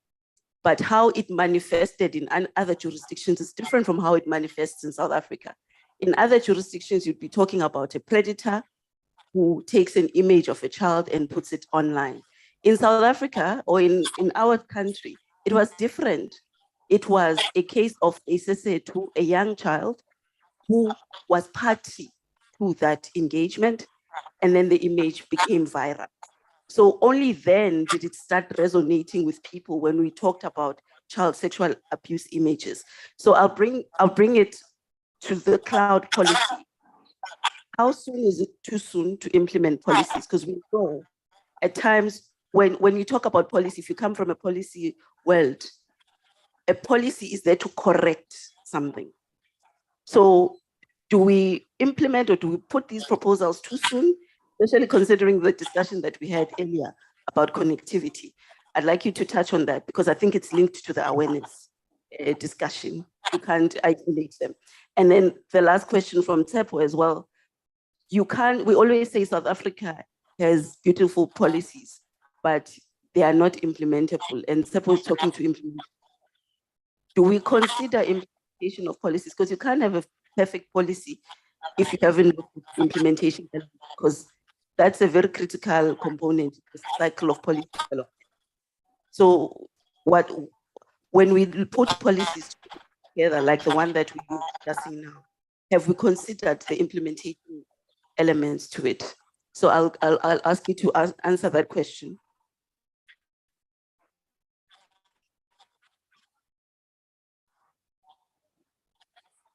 Advocate Ntaluba, are you still there? She's frozen. Perhaps I can ask you, Dr. Tsepo, to talk to it. And you can also... Thank you very much. Thank you very much, madam. I hope I'm audible. And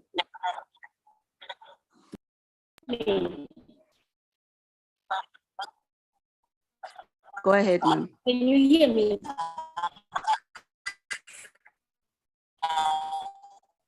Yes, we can, but you are delayed in your feedback. Can you hear me? Perhaps your camera, and we see if your okay it gets better. Okay. You are asking about things, awareness. Okay, thank you.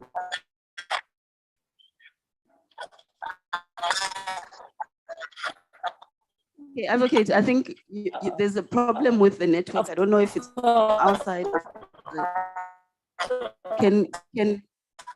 Who's controlling the thing? Can you mute her and then we take Dr. Tsepo, please? While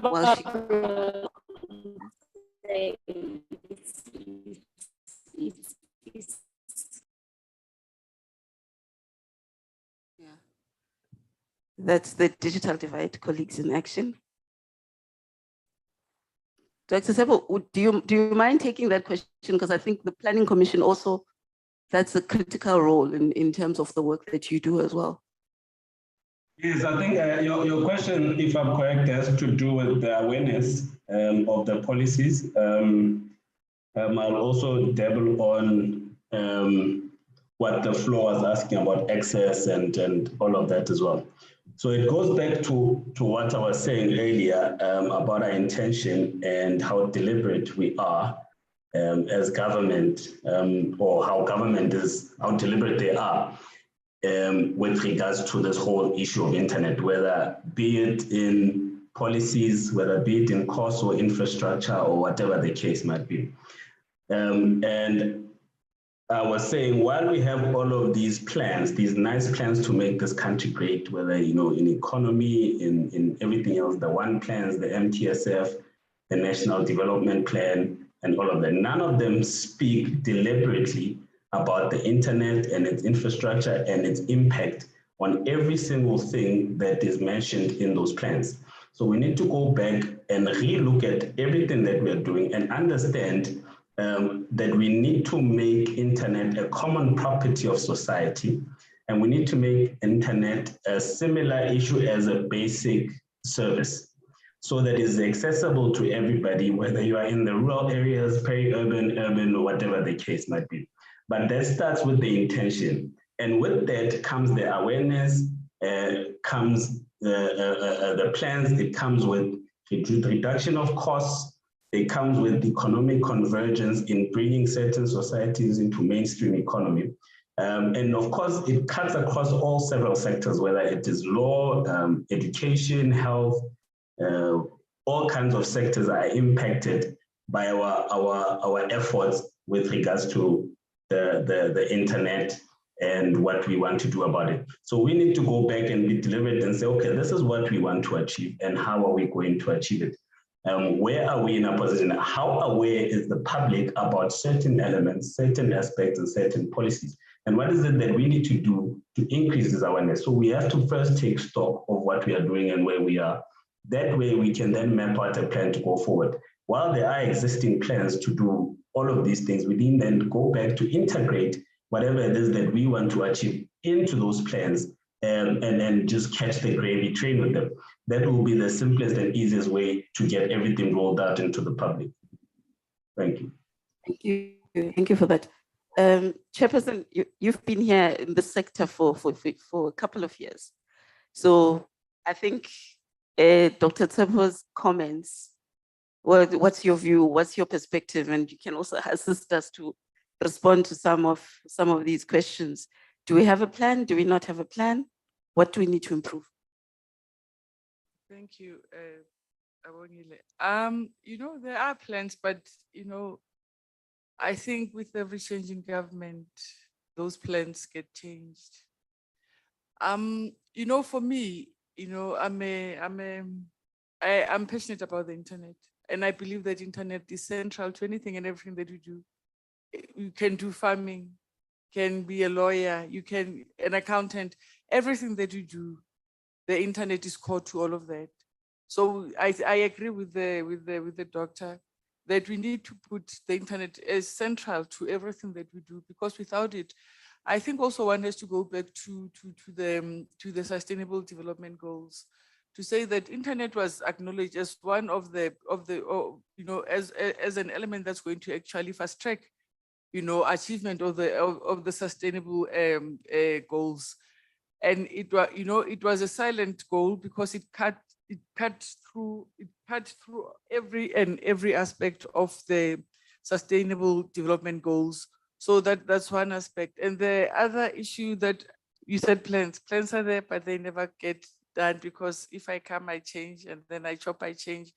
But I suppose with SA Connect, we are seeing some ground, that we're gaining some ground in terms of, deployment, but also maybe just to highlight that ZEDNA is having a project where we intend, ensuring that, schools across the country have a digital presence, ensuring that there's a platform where they can, access the information, the parents can access the information. When they want homework, they have access to that. And somebody spoke about maybe having government institutions where people can access the internet. I think what government wants, that was when I was with government, I need to make this disclaimer, I don't work for the department anymore. What the goal was to ensure that people can access the internet at home, not at work.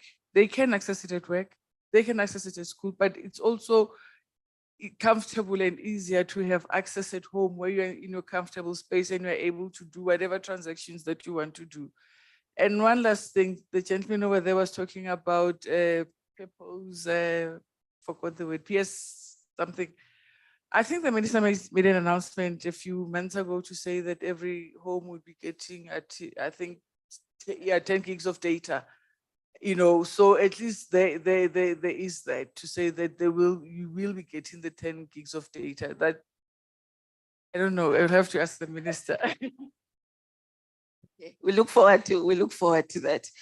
I think there were also some recommendations that were made. I don't think they're answers, and I'm hoping that the scribes here will also take them forward. One of those was the zero rating of bursary pages in companies, and also maybe seeing how the NYDA can link up to those companies so that we can get that information out. The donations for a center. So I think some of those are recommendations, and I think the education, the basic education on the internet. Prof, I'll come to you as a last comment. What is the role of the education sector in improving awareness levels beyond just higher education broadly? In 2 seconds, because people are hungry. Thank you. I can just say goodbye. Okay. And ask any institution of higher learning it consists of 3 pillars. That is teaching and learning, research, and community engagement. So now there's a talk of integrated community engagement where universities do research in communities. They also participate in community engagement and also publish research that they've conducted in communities. And research also sort of informs policy development, where we do research that exposes or captures some challenges in communities.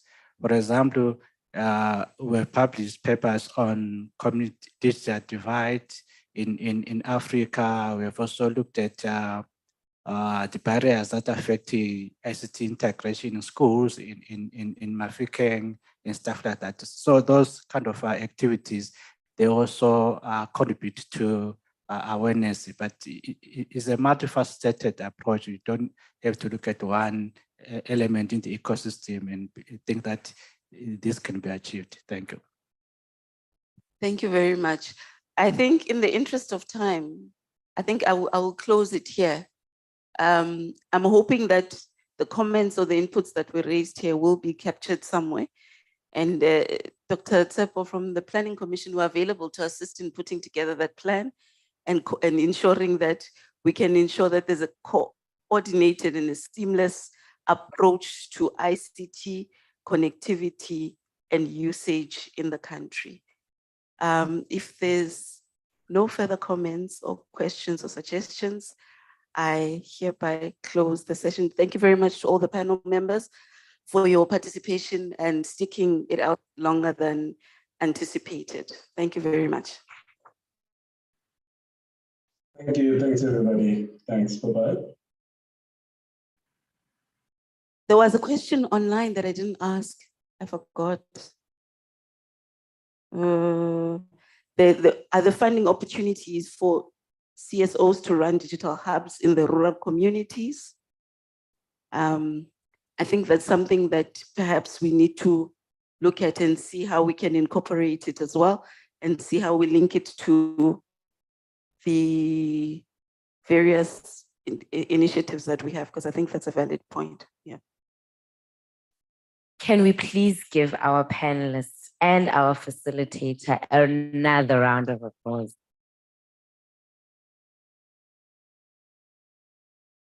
I will do my best not to stand in between you and your lunch. Doc, I just want to say thank you as well for honoring the invite. We really appreciate your inputs. Thank you.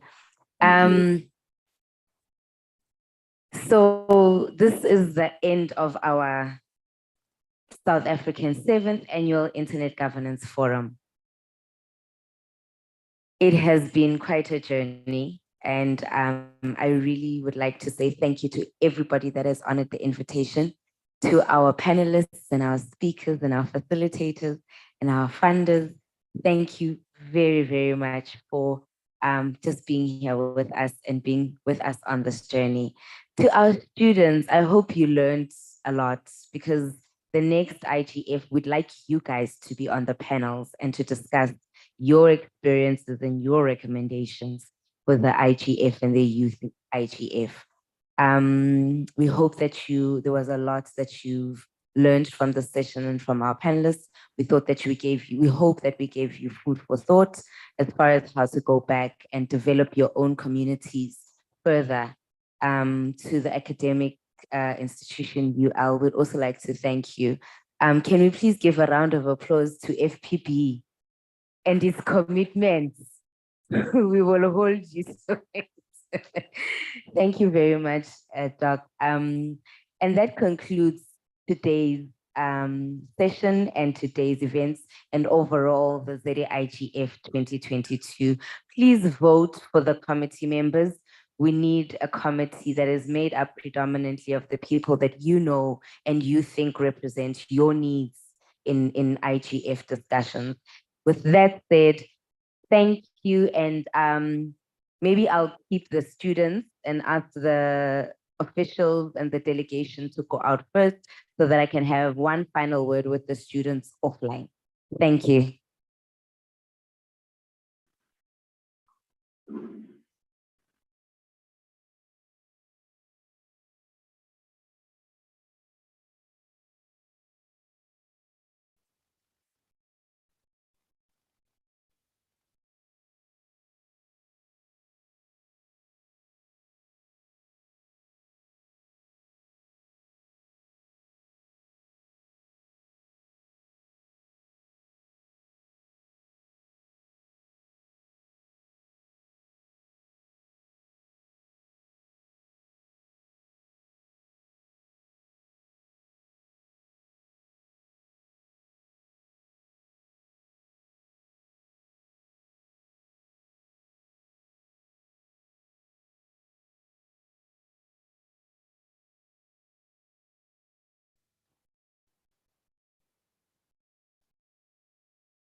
Why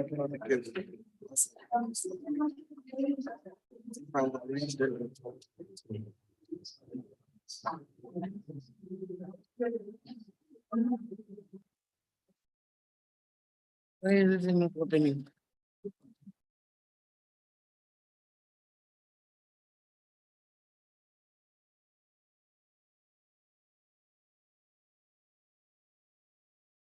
Wait. Ngiyabona ukuthi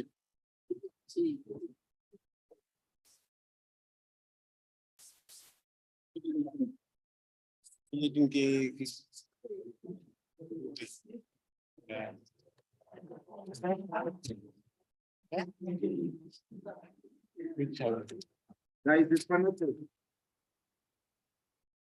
this one. Let's take our things to in the car. Then we'll do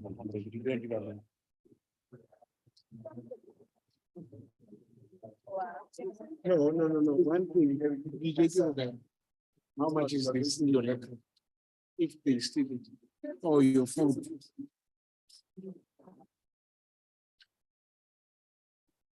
I need to stop the recording.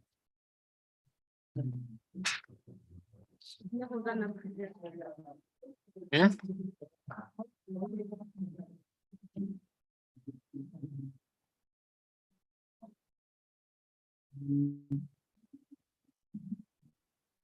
Streaming. Where is it streaming?